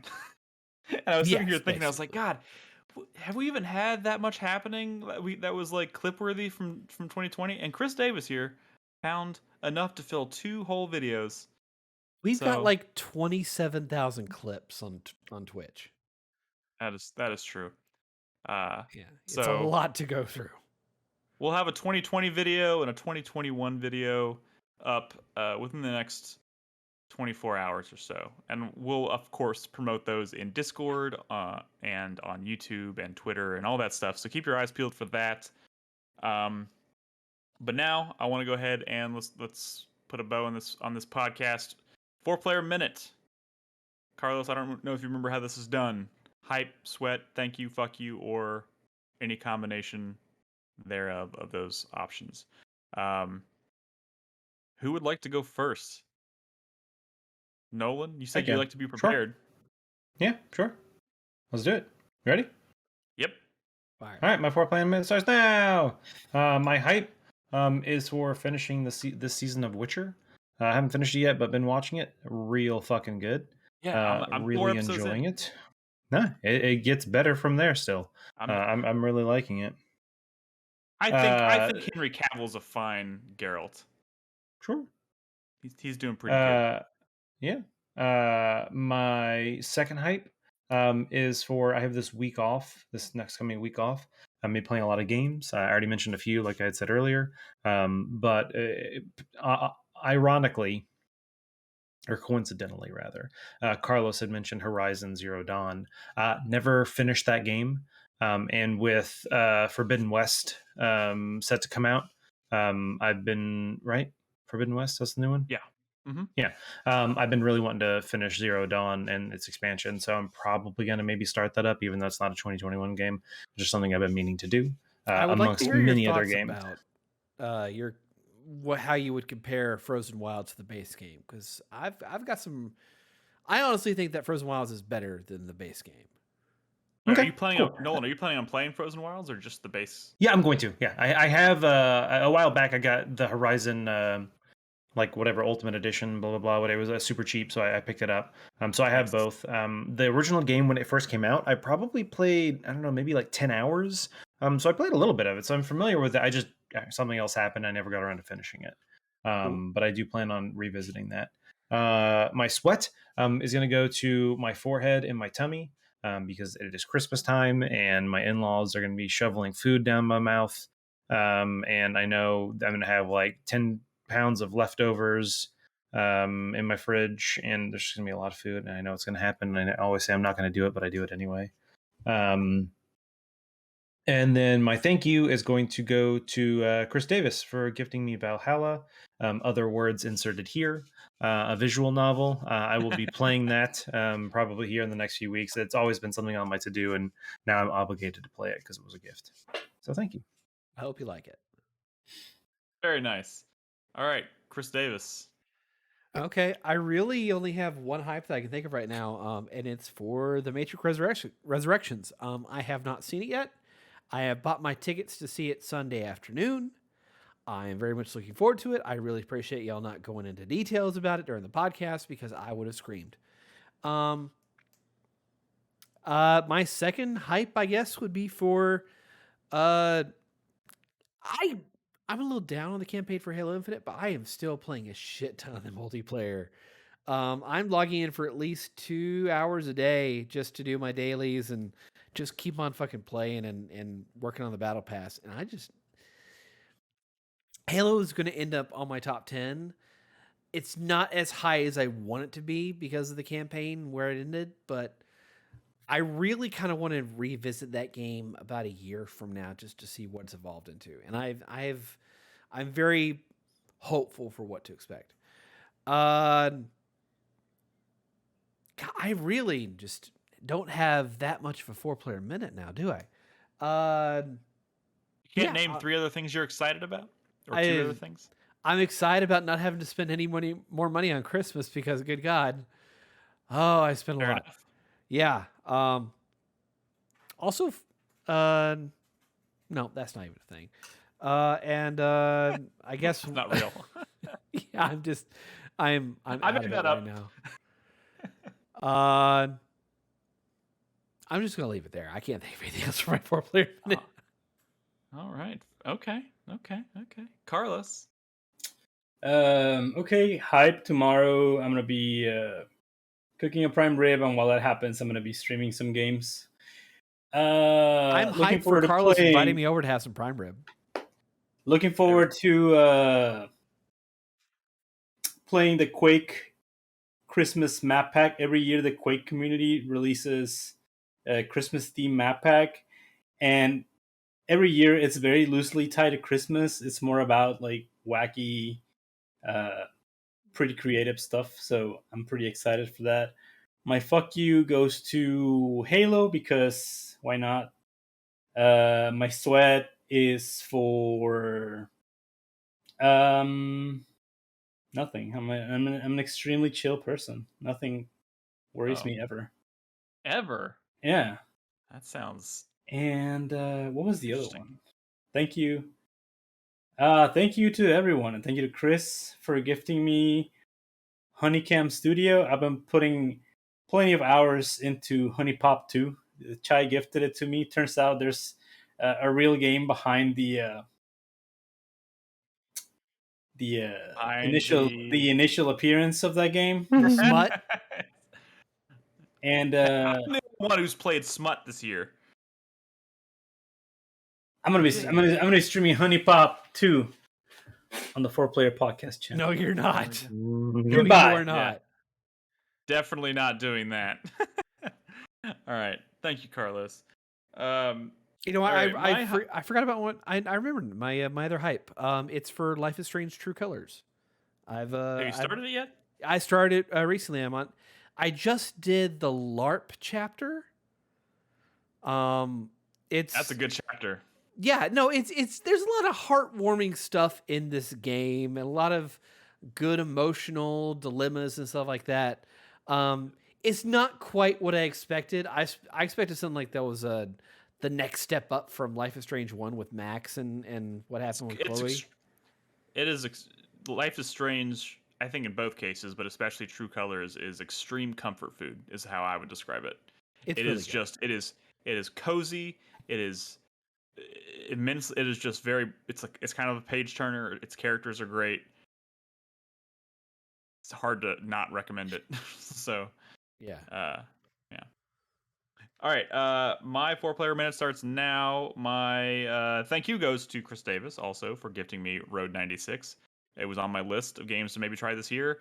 My fuck you goes to Chris Davis for giving me another game to try and play before the end of the year. Damn it. My hype goes to, and also fuck you to Crispy for giving me another game that I want to now play before the end of the year. My hype is for Five Nights at Freddy's Security Breach. I'm seriously considering buying that game because the only thing that kind of stopped me from playing those games to begin with is the fact that they were just so tethered. Static.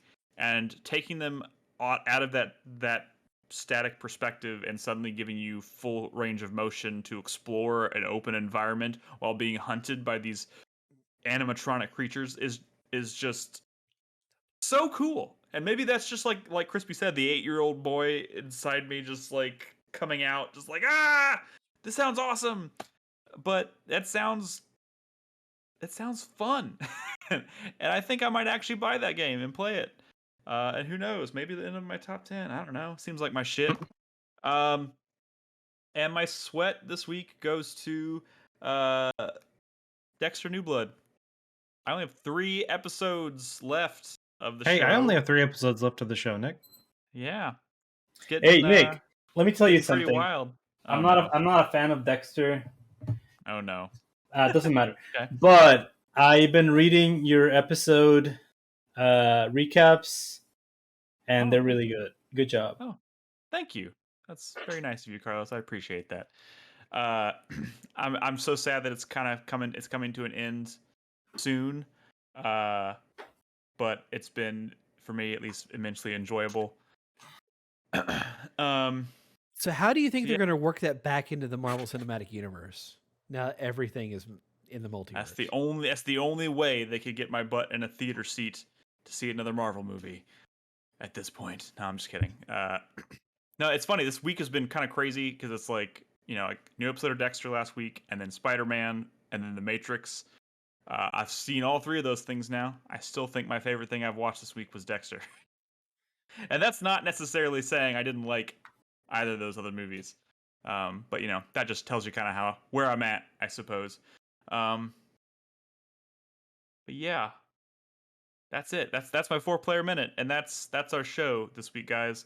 So if you're out there listening, thank you so much for listening. Thanks for tuning in. Hope you guys have a Merry Christmas, Happy Holidays, all that stuff. Be safe. Play video games. Enjoy your time with your family. Especially be safe with your family. It's getting crazy out there. Take care of yourselves. Make smart choices.